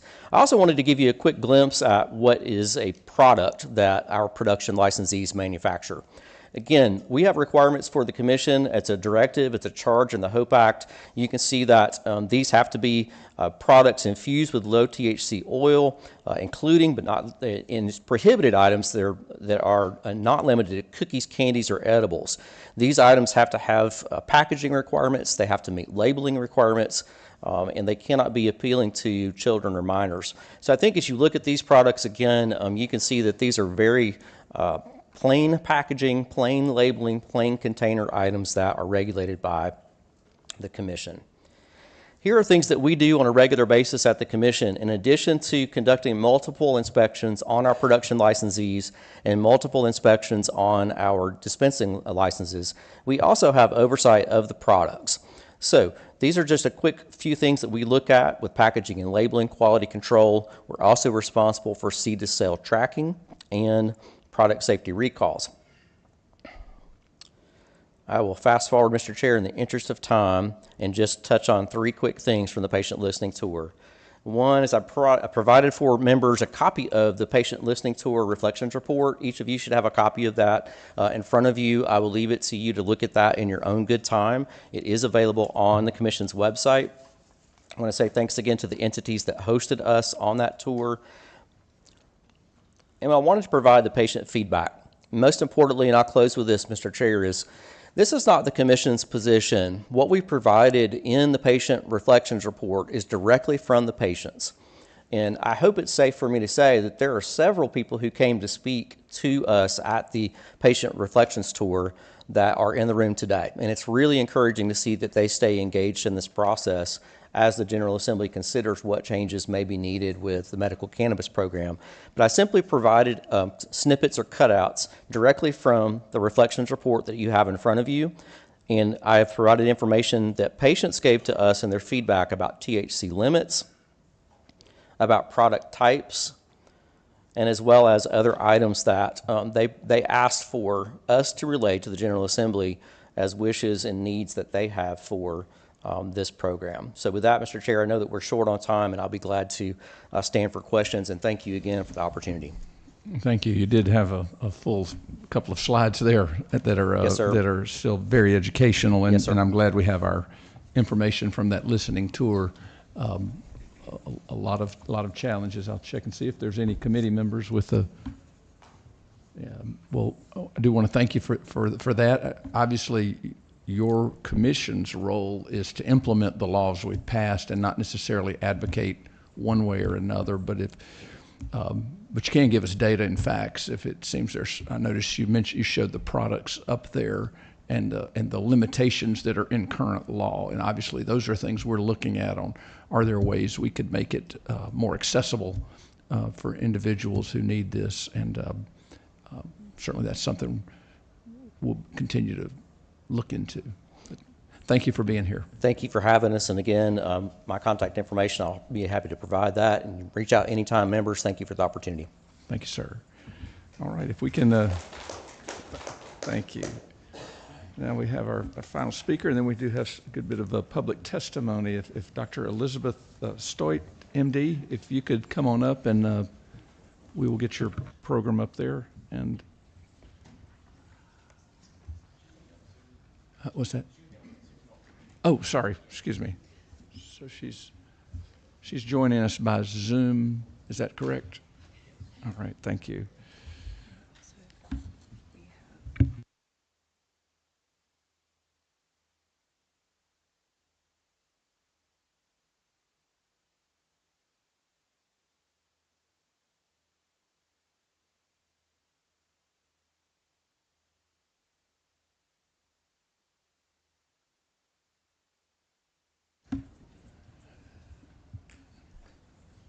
Dr. Stuyt, can you hear us?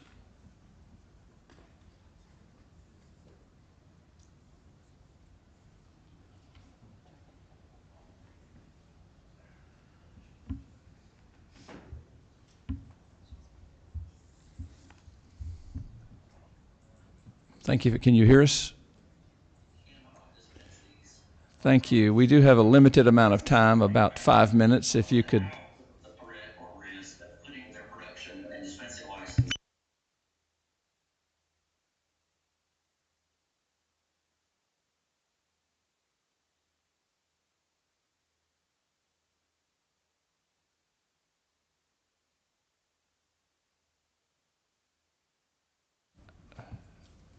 Dr. Stuyt, can you hear me?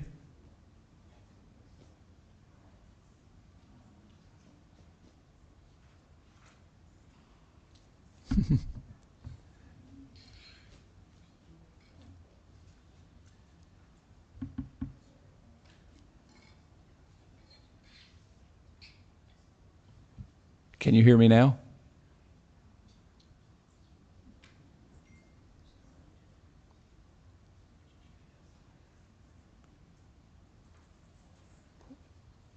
Dr. Stuyt, can you hear me?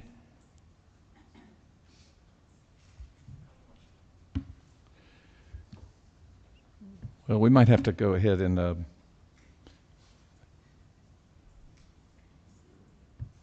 you can send her a message. tell her to go ahead.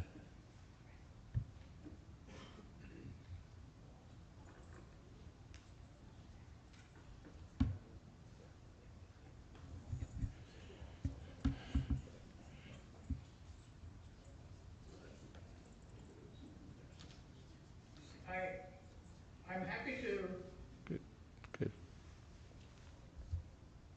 Go ahead. Go ahead.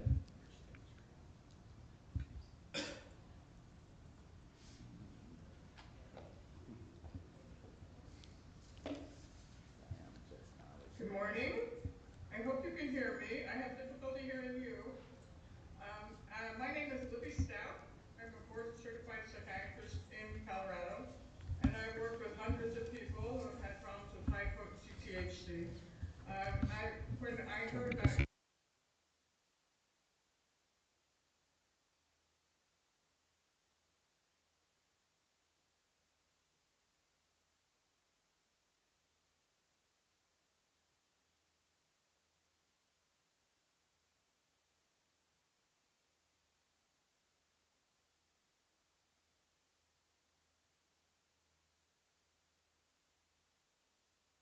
it was less than around 5%, which you have now, and there were no concentrates.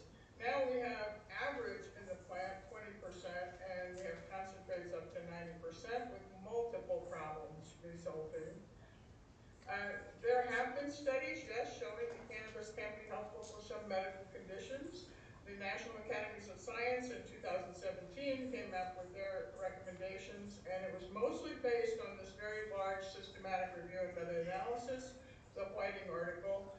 And in that analysis, all of the smoked cannabis products were less than 10%, significantly less than 10%. Most of the studies were done on a drug that's not even available in this country called Sativex. There was a very interesting study looking at determining whether it actually helped with pain or not, where they were invited healthy adults to be willing to be injected in their forearm with capsaicin, which is the stuff out of hot peppers. Apparently that's very painful. And they found that when they gave them a 2% cigarette with THC, there was no pain benefit.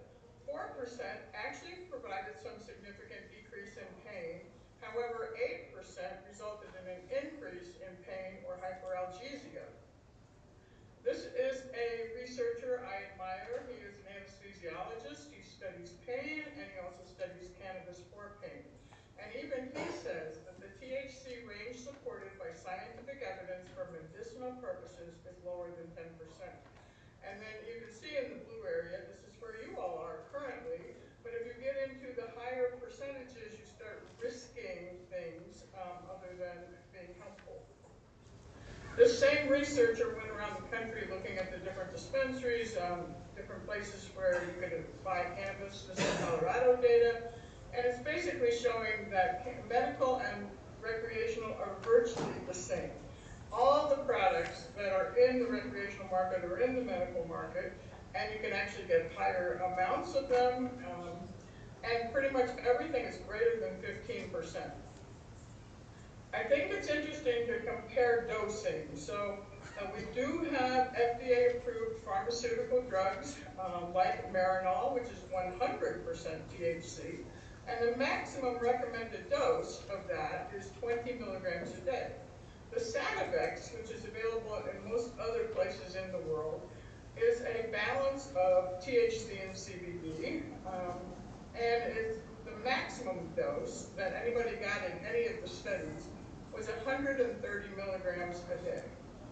If in Georgia you're really thinking about having 2 ounces as their 30-day supply and you increase that to 50%, that would be 945 milligrams a day that people could actually be taking, and there's no study supporting this.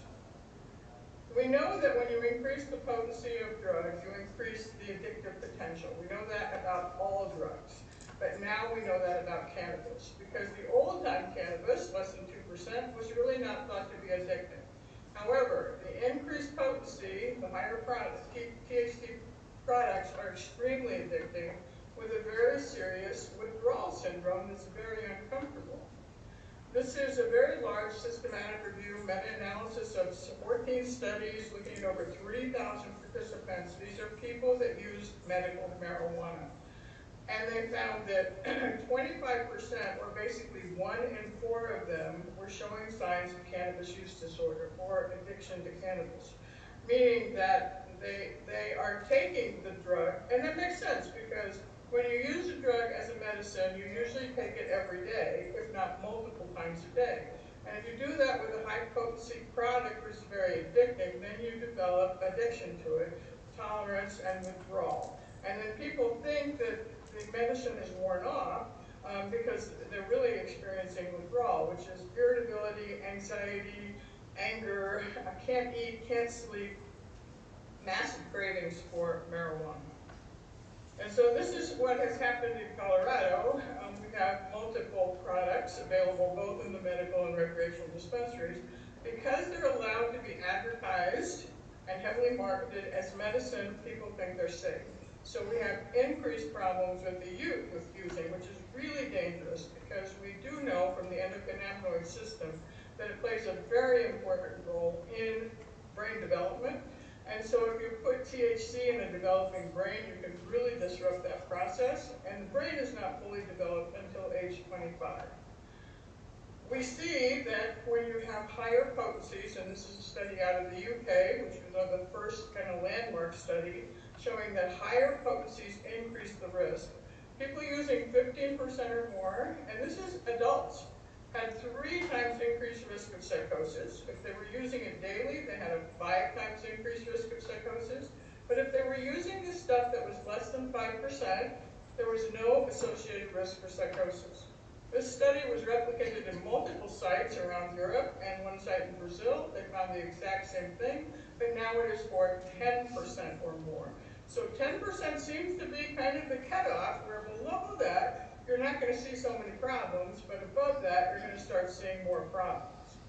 We definitely have been seeing problems in adolescents and children in Colorado, and this is something you absolutely have to collect if you're not already collecting.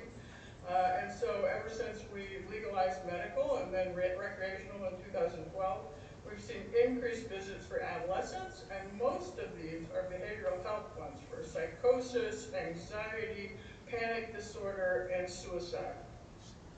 Then of course we see the same problem with young children, and these are kids that end up possibly intubated in ICU because of gummies. It's usually because of the edibles that they're getting hold of because they look just like normal stuff. We also see this as a very strong correlation with suicide. Marijuana has definitely surpassed alcohol as the #1 drug present in toxicology in the teens who die by suicide. And this isn't just in adolescents, this is also in adults. This is a very large study of over 3,000 veterans showing that those with cannabis use disorder had significantly higher suicidal ideation and higher lifetime history of suicide attempts. This is a very excellent study that controlled for pretty much everything that can contribute to suicide. Then I heard one of your presenters already talk about this. This is a very important thing people need to recognize is the drug-drug interactions with cannabis. And somebody needs to be monitoring the physicians who are making recommendations so that they are absolutely checking into this. And we now have surgeons in Colorado who are basically refusing to do elective procedures until people quit using cannabis because of the fact that it makes it very difficult to put people to sleep. They require much higher levels of anesthesia, and it's very difficult to control their pain. Cannabinoid hyperemesis syndrome is another thing that we have seen dramatic increases in. It's a very rare thing, at least used to be very rare, but now it's very common. And it is something that happens when people are using higher potency THC regularly. So most people that have this meet criteria for cannabis use disorder, and it's costing thousands of dollars because people are getting full medical workups trying to figure out why they're having this constant vomiting and abdominal pain, and people have a hard time believing it's just cannabis. And so this is just a study that was done in Colorado showing that we had a 29% increase in people coming into the emergency room with these symptoms. And marijuana has done nothing to help our opiate overdose rates, in spite of what the industry wants to say about that. If you start at the left side of the slide, this is year 2000. We legalized medical marijuana. And it goes along fine until basically we commercialized marijuana, because that's when the Ogden Memorandum came out that said they wouldn't prosecute anybody in state that had a medical marijuana law as long as they were following the law. And in 2009, we had 5,000 people on the medical marijuana registry. By 2011, we had 119,000 on the registry. And because in 2010 is when the concentrates hit the market. And then we legalized in 2012, the doors opened in 2014, and that's when our overdose rates took off. And there is a lot of evidence in research showing that one of the biggest contributors to opiate use disorder is starting to use marijuana before the age of 18. And so ultimately, my recommendations are that you definitely need to make sure people are collecting the data. A lot of the studies are flawed in the fact that it's just marijuana, yes or no, and then maybe they add frequency. But we need people asking the questions. I mean, what's the product? What's the route? What's the potency? What's the milligram dose? What is, when did people start using? I believe that you need to mandate toxicology to include THC on all unintended deaths. And I strongly encourage you to retain your cap at 5% THC potency and really standardize serving amounts. And please don't allow some of the most deceptive high-potency THC products that appeal to kids. And these are primarily the gummies, sodas, vape cartridges, dabs, and lozenges. To me, the most important thing is you really need to treat medical marijuana like a medicine and require that the doctors or whoever's recommending it actually spell out what they are recommending. And you may already do this, but we don't have this, and it's really frustrating because doctors are just saying that the patients can use whatever they want per Constitution. And we don't have any organization that's really monitoring those doctors. So I encourage you to have somebody monitoring them. It would be awesome if it could be on the PD&P, because when I would see a client who is using medical marijuana, I couldn't contact that doctor because they only saw them once and it was on a Zoom. They got their card and they never went back to see that doctor. And so I never could talk to that doctor about, what are you doing?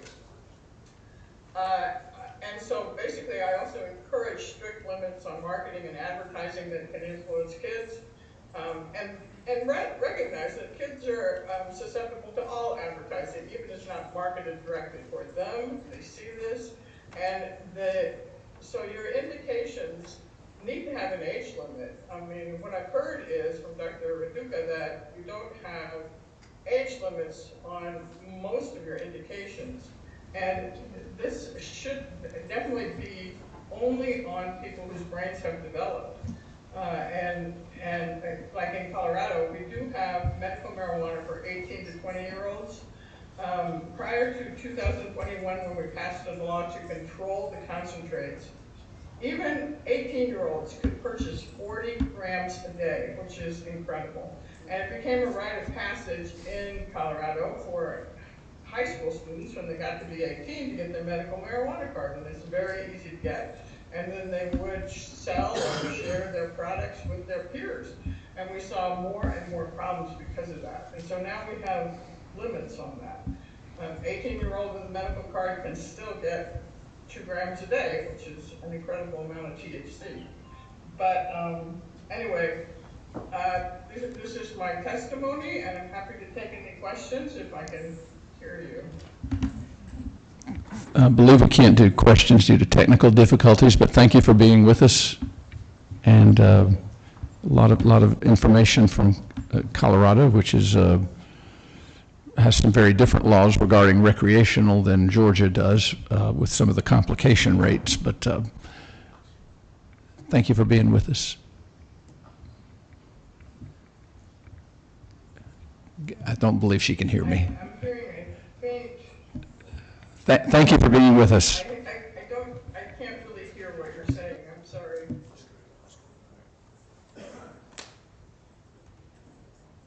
With that, we will go on to Jennifer Conforti. I know Italians aren't popular. Please come on up, and we will move right along. We do have some additional testimony.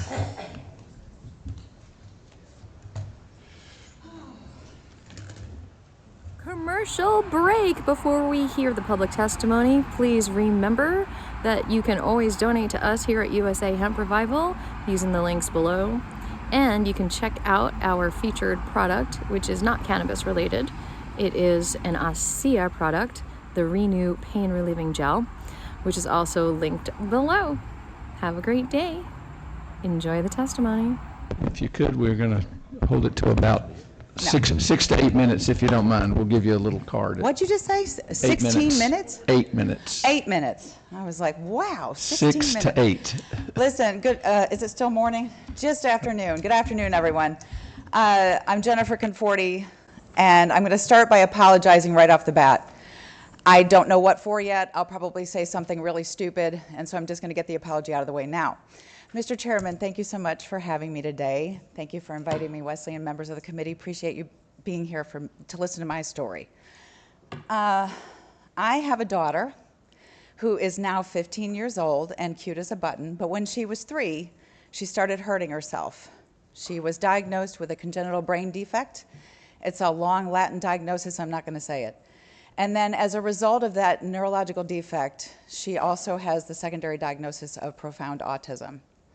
Back in 2014, when she started hurting herself, her father and I had no clue what in the world to do with this child. We spent 9 months going to physicians, every specialist you could think of. We tried Reiki, we tried everything to get this child to stop biting her arm. I mean, literally ripping the flesh off of her arm. She was 3. How do you help a child who's nonverbal and 3 years old stop hurting herself? You have to restrain her for hours a day, every day for 9 months. After 9 months of searching for answers and trying over 30 different pharmaceuticals and supplements in 9 months, pumping things like Abilify and Klonopin, and I mean really harsh benzodiazepines into this little tiny body, psychiatrists had no idea how to dose a 3-year-old. They had never seen a child so despondent and so hard to control her behaviors. Well, as any mother would do, I spent days and nights researching, looking for answers, and found that a mom in California was giving her 20-something-year-old child who was hurting himself medical cannabis. And I was like, I didn't even know cannabis was the technical term for weed. No clue. I was part of the 80s generation, what's her name? Nancy Reagan, just say no. You know, that was me. I think I had tried a joint once or twice in my life. It wasn't my thing. Didn't mind if people did it. It's your body, it's your choice. But with this little child, I'm like, how can I get my hands on this medical cannabis? And I dug and scratched and clawed until I got answers. And you know what I had to do in 2014? I had to call my friend who could get me an ounce of loud weed, high in THC, and learn how to make a concentrate in my kitchen, which I did, and put that concentrate in the cabinet for 3 weeks because I was terrified that I was going to be arrested, or GBI was going to show up and take my daughter, you know, and DFACS was going to step in. And then that little girl would be strapped to a bed because they aren't going to dose any medical cannabis for her, are they? No, of course not. But after my daughter being carried out of the school after 4 hours of raging and being restrained like a battering ram, I said, that's it, I don't care, I'm going to break the law, which I did. I'm not a doctor. I'm not a chemist. I don't know anything about, I can't even do head math anymore. But what I am is somebody that loves my daughter more than following the law. When I found out that Alan Peake had written this bill and that Micah Gravely were at the Capitol, I thought, you know what, I need to go down there and talk to them. And my husband said, yes, you do. And I usually leave my husband out of this conversation because I really didn't fill him in on anything I did because it was illicit. I wanted somebody to be able to be home with her. And so I went to the Capitol. I tapped Alan Peake on the shoulder and told him my story, and he said, would you be willing to come and testify? And this was in January of 2016. They were trying to get autism added to the list of qualifying conditions. And I'm like, public testimony? And he said, well, yeah. And I was like, what? Aren't there cops in the back of the road? Well, yeah. I said, if you can guarantee me Abby will not be taken by DFACS, I will testify. And my husband said, Jen, if we don't do it, who will? And by we, he meant me again.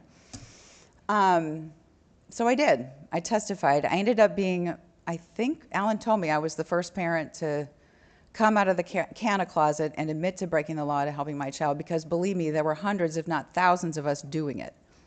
I just happened to be the one that had the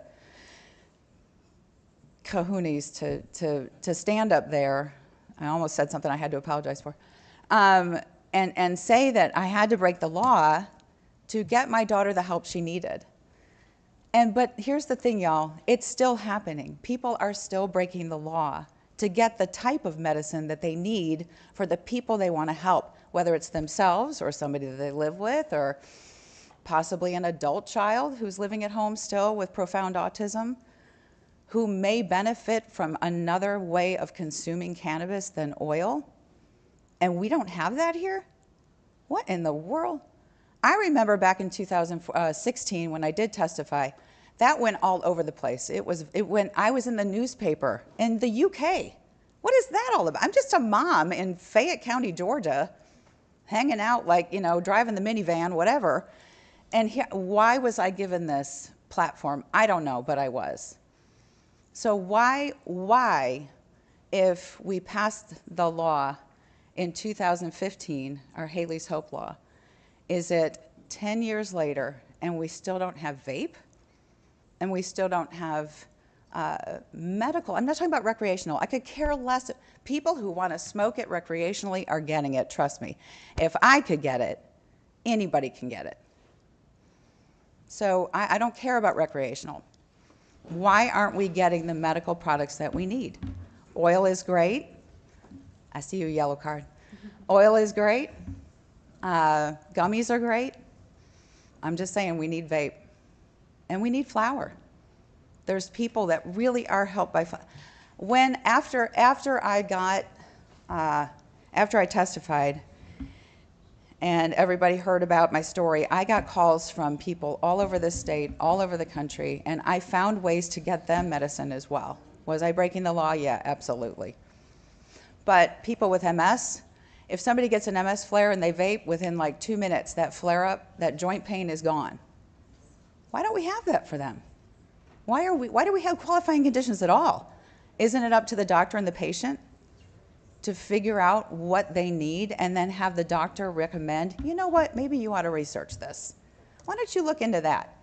They can't prescribe it, I get it, but they can recommend it, and they can refer maybe even to a website. Read this website. It might give you some information. And the last thing I'm going to say, I am deeply immersed in the special needs community in the south areas of Atlanta. I started a nonprofit. We are building communities for adults with intellectual and developmental disabilities, so my daughter will have a place to live when I'm not here anymore. I talk to special needs parents all over the place. Do you want to know how many have told me that they knew there were dispensaries in Georgia? Big fat goose egg. Why don't we know? Why don't my friends know that they could go find help for their kids? I just, believe me, you want to put me out there on stage and talk to everybody in this state, I will do it. Here I am. Choose me. Thank you very much, and we certainly appreciate that valuable insight. We are going to go fairly quickly to some of our, we do have some people who've come from distances for public testimony. We are going to be limited because of the hour to about a 1 minute each. So we will, I will give you the first 3 names, and if you guys can come on up, and we'll start with Derek Duckworth, and then second up here should be Michael Woolard, and then Dave Radaba. If y'all all 3 can come on up in that order, and Derek, if you can get started, just introduce yourself. I apologize for the tight time schedule. We will give you a yellow card at 30 seconds. Yes, sir. Thank you. Thank you, Chairman, committee. My name's Derek Duckworth. Real quick, I want to say thank you. Thank you for what y'all have done for the medical side of this, to help folks like me. You look at me, you think I'm just a guy standing here with no problems.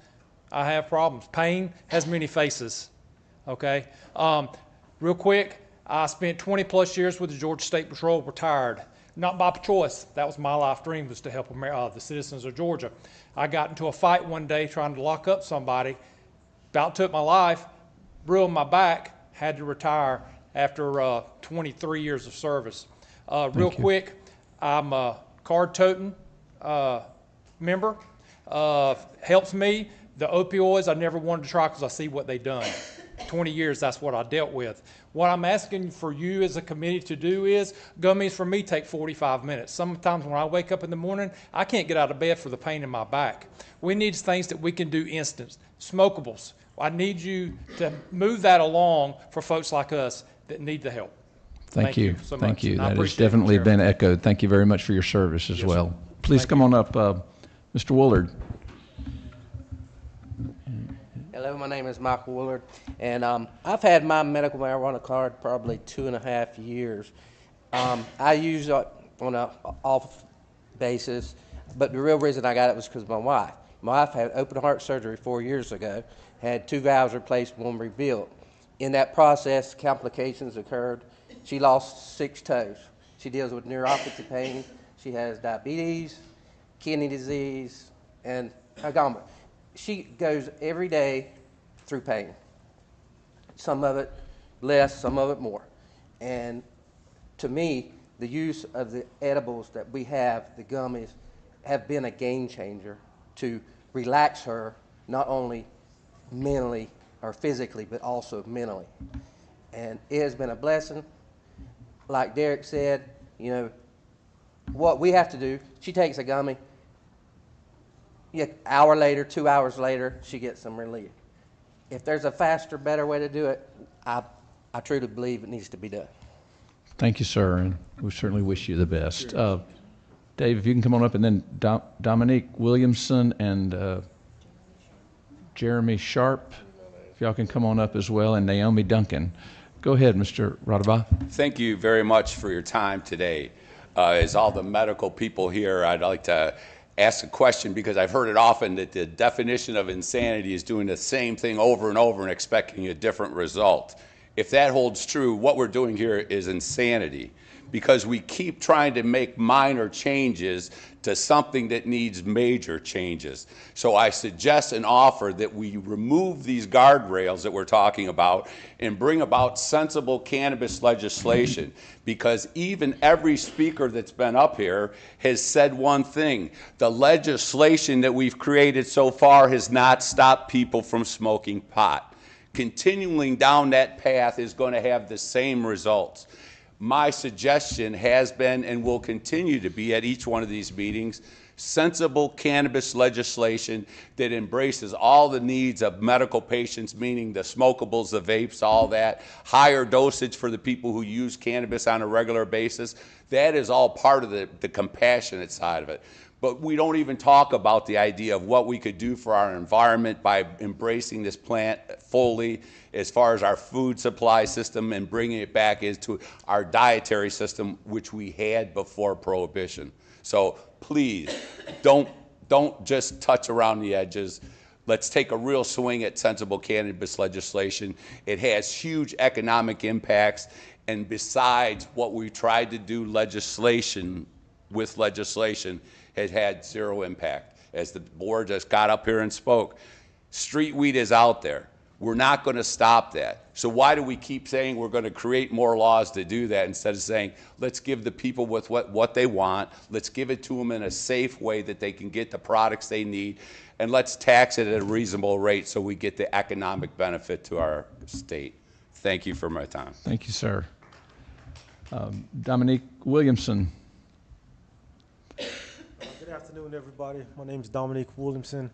My story is I'm a retired Army First Sergeant, got injured in combat on multiple deployments. When I got back from my last deployment, I was on a total of about 32 medications, several of those opioids. I went from being 198 pounds roughly, I was pretty solid, to 122 pounds. At that point, I realized there was a problem. That problem could only be solved when I got introduced to medical cannabis. When I got introduced, I started using it. It reduced the pain. I got off the opioids. Now I'm only on 2 medications. And I just want to say it does work, and it's a life-saving mechanism for veterans. And I believe it'll do the same thing for many people as well. Thank you for my time. Thank you for being here, sir.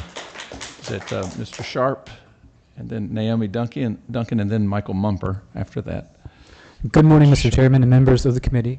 My name is Jeremy Sharp, and I drove all the way from Dahlonega to tell you guys that I'm a patient and not a criminal. I made this drive because the issue to me matters. I live with ankylosing spondylitis. It's a painful autoimmune disease. Patients like me don't seek cannabis for recreation. We seek it for relief. We seek it for the ability to move without pain. We also seek it for dignity. Scripture reminds us in Genesis chapter 1, verse 29, I have given you every herb bearing seed. To you it shall be for food. Again in Ezekiel chapter 47, verse 12, their fruit will be for food and their leaves for healing.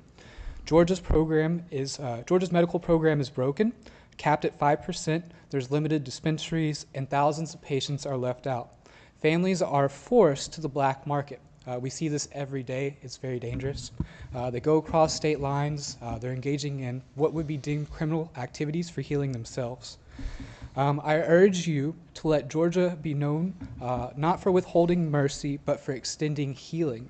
Patients are not criminals. They are brothers, our sisters, our children. Thank you very much. Thank you, sir. Thank you for making the trip, sir.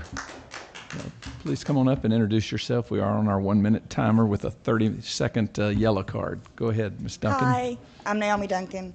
I will try to limit this. I had a 5-minute speech planned.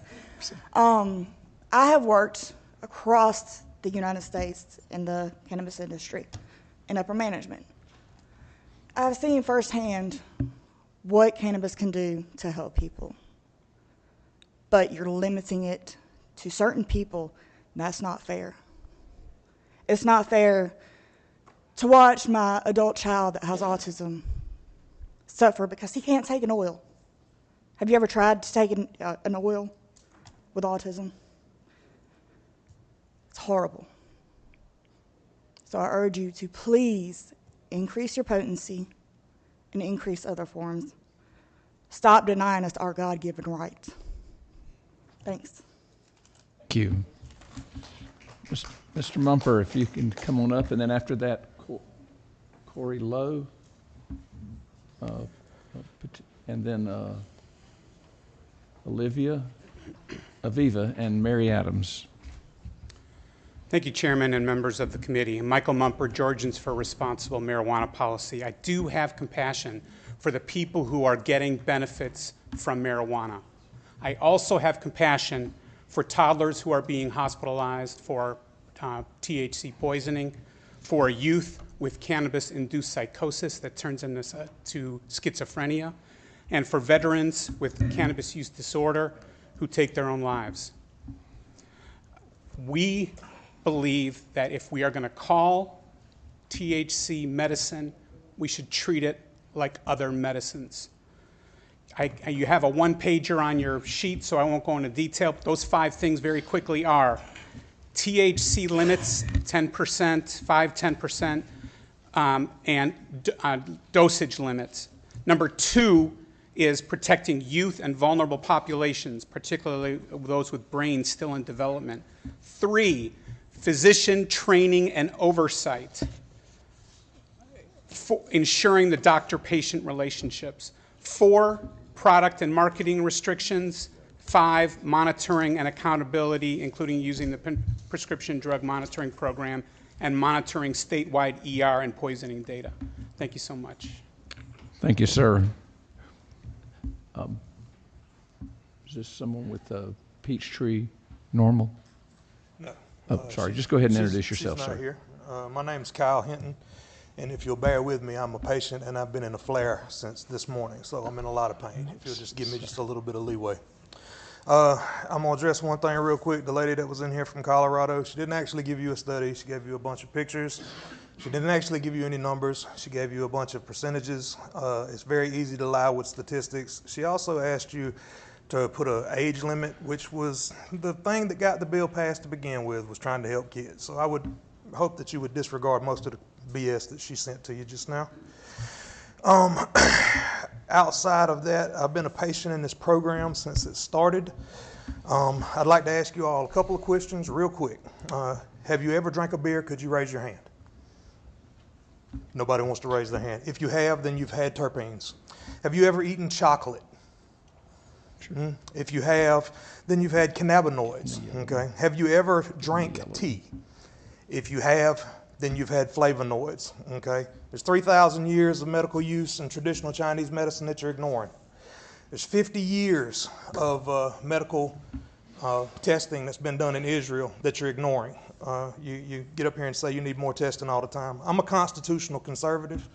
I'm also a Christian. All right, cannabis is listed in the Bible. If you go to Exodus, it's listed in Exodus 30:23. It's cannabosum. It was in the anointing oil that they used to use. So there's no, religious reason to say that we can't have more cannabis or more access. Okay. I want it completely descheduled personally. I know that's not on y'all to do, but it's medicine. It's a religious sacrament. It treats chronic pain, PTSD, anxiety, depression, epilepsy, cancer, HIV, all kind of stuff, okay? But it doesn't, my qualifying condition is not what's whooping my tail so bad, okay? My qualifying condition is peripheral neuropathy. What's causing me such a problem is called mast cell activation syndrome. It's already killed me one time. I've had 16 different episodes of anaphylaxis. The lady said that it would cause people to be put on intubators and things because they can't breathe. That's a lie. It's a bronchodilator. What I'm asking for is there's absolutely zero access to strain-specific medicine. The bill's name was Haley's Hope. It was named after a strain. Can't get strain-specific medicine in Georgia. I need strain-specific medicine. Everybody wants to argue about smoking and everything else. I need to be able to grow my own product, okay? But I can't do that, okay? Mold, different things that can happen, even in those controlled environments. Those things can set me off. So I really need that, and I don't need it just for smoking. I think every patient in this state should have access to grow their own cannabis. There's different strains that are good for different people. Right now, when I go into Trulieve up there, the only thing I can get is a bottle that says indica or a bottle that says sativa. And I'm sorry, but that's just ridiculous. And we've been doing this for 10 years, and you don't have a medical cannabis bill. What you've got is an essential oil bill that allows just a few extracts to be put in some different edibles and stuff. And we need access to actual medical cannabis, not this that we've been living with for 10 years. This is basically medical oppression, and there's absolutely no protections for us. Not really out there in the real world. So with that, I'll be done. Thank you, sir. Thank you for presenting. Aviva, then Mary Adams, and T. Wright Barksdale after that. Hey everyone, thanks for having us today. Listen, October, Happy New Year! Oh my gosh, y'all are lucky you don't have an interrupting puppet. Dip the apple in the honey. Speaking of which, a lot of people dip their Adam's apple in very knowledgeable honey and truth today, and I really appreciate that. And also, developing brains of children, really appreciate the truth. Thank you. Yeah, I wanted to do a testimony just saying 4 things that we're grateful for today. That sounds good. And I'll start with the first 2. How about you do the second 2? Okay. So the first thing, I am so grateful that Yolanda and Angela, who has a master's of science in cannabis, got to speak today. Oh, yeah, it's like having sauce on my pasta. Oh my gosh. Okay, well, I do feel like it's more of a complete meal, and we were included, and I appreciate it so much. The second thing is I appreciate you being open to decriminalization.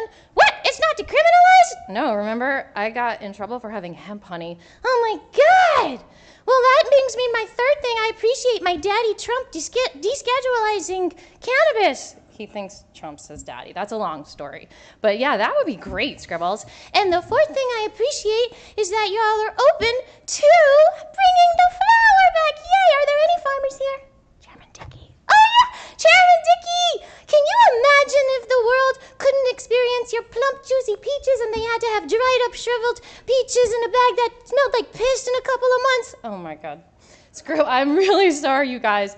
And what if you, Scribbles, were just like that? I didn't like that very much.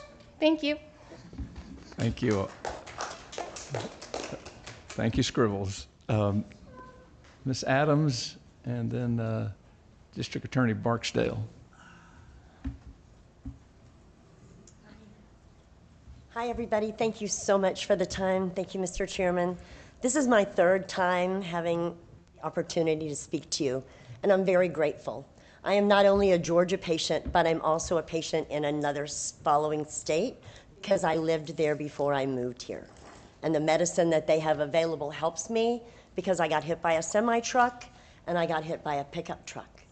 And the only option for me that my doctors recommended were opioids. And after 2 days of them laying on the floor, drooling on myself, I decided to contact my cannabis nurses. Yes, there is a National Cannabis Nurses Association. Check it out. They are fantastic. Let's use the resources that we have to fulfill the commitment that you all have made to the citizens of Georgia for a qualified program.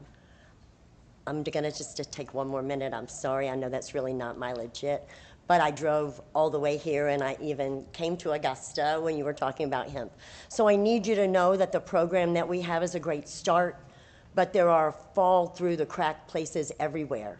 Are you all aware that the law requires patients to speak to their doctor at 3 and at 6 months? But neither the Composite Medical Board nor the Department of Health will reach out and confirm that information to our patients, so they think we're lying because you sell them a 5-year card for $35. There is great and vast misunderstanding among patients. I talk to 20 or 30 patients a day. I live and breathe this program that you all have created. I would love to help you take what ended up trapped in the Rules Committee and make it applicable for the lives of the 3,500 patients I actually physically represent standing here, and the more than 33,000 patients in Georgia that we have. Thank you. Thank you. Mr. Barksdale, and then Sheriff Davis after that. Thank you for being here. My name's Wright Barksdale. I'm the district attorney for the Okmulgee Judicial Circuit. It's an 8-county circuit in Middle Georgia. What I want to tell you first is the district attorneys are all very interested in being engaged with you and the rest of the legislature this upcoming session to help make sure that we have the best laws in the state. I'll tell you, the hemp situation right now is a disaster. We're having a lot of children that are overdosing on products at school that they're getting from gas stations. Recently did a roundup in 3 of my counties, and just about every facility that was selling these products, we tested, and they tested well above the limit. And I know that there are people that want to disagree with me about that, but that's the fact, and I'm at the ground level seeing this stuff. So I just want to make sure that we're included. I want to give insight. I want to be able to give what we're seeing and suggestions. Obviously, You're guys, primarily talking about the hemp-based products, correct? Even though we're here mainly about medical, but I appreciate your oversight so that's what you're talking about, though. No, sir. I want the district attorneys to have a seat at the table to discuss any legislation, whether it's medical or hemp-based. Okay. We've got to make sure that the procedures and laws that are in place are protecting all of Georgia, whether it's students or people that are sick. I certainly want people that are sick to get medicine and be under a doctor's care, as much as anybody. But we're seeing some unintended consequences, and we just want a seat at the table is all I'm saying. We appreciate you. I saw Governor Kemp release yesterday that Georgia, for the 12th year in a row, is #1 for business. Our public schools, I saw the AJC article, our colleges, we've got 3 or 4 that are in the top 50. This is a great place to live, work, and raise a family. And I believe that the district attorneys have some valuable information to share and some guidance that would be very helpful moving forward. I think that would. I appreciate that, and I appreciate y'all's work. And we will reach out to you to help inform this for the real-world examples that you're seeing as well. Thank you very much. Thank you, sir. Sheriff Davis, and then after that, Sheriff Sills. Thank you for being here with us, sir. Thank you. Thank you all for being here in Macon. Welcome to Bibb County. So thank you. I come up here to say that my colleagues, other sheriffs, and some of my command staff are here. The sheriffs I think our position has been well stated, that we are still in opposition to recreational. We do support medical cannabis, THC for certain conditions. We certainly are kind of oppose any increase in cannabis or THC in the oil. But I want to approach it real quick from a standpoint I've not heard, and we need to look at if we continue down this road, and that is in correctional facilities. Medical cannabis, medical THC in a correctional facility. Right now, marijuana in any type of setting or whatever is delivered is illegal in a jail, whether it be in a prison or a county jail. And right now, at any given day, there's nearly 37,000 inmates in county jails throughout Georgia, and there's about 49,000 in state prisons.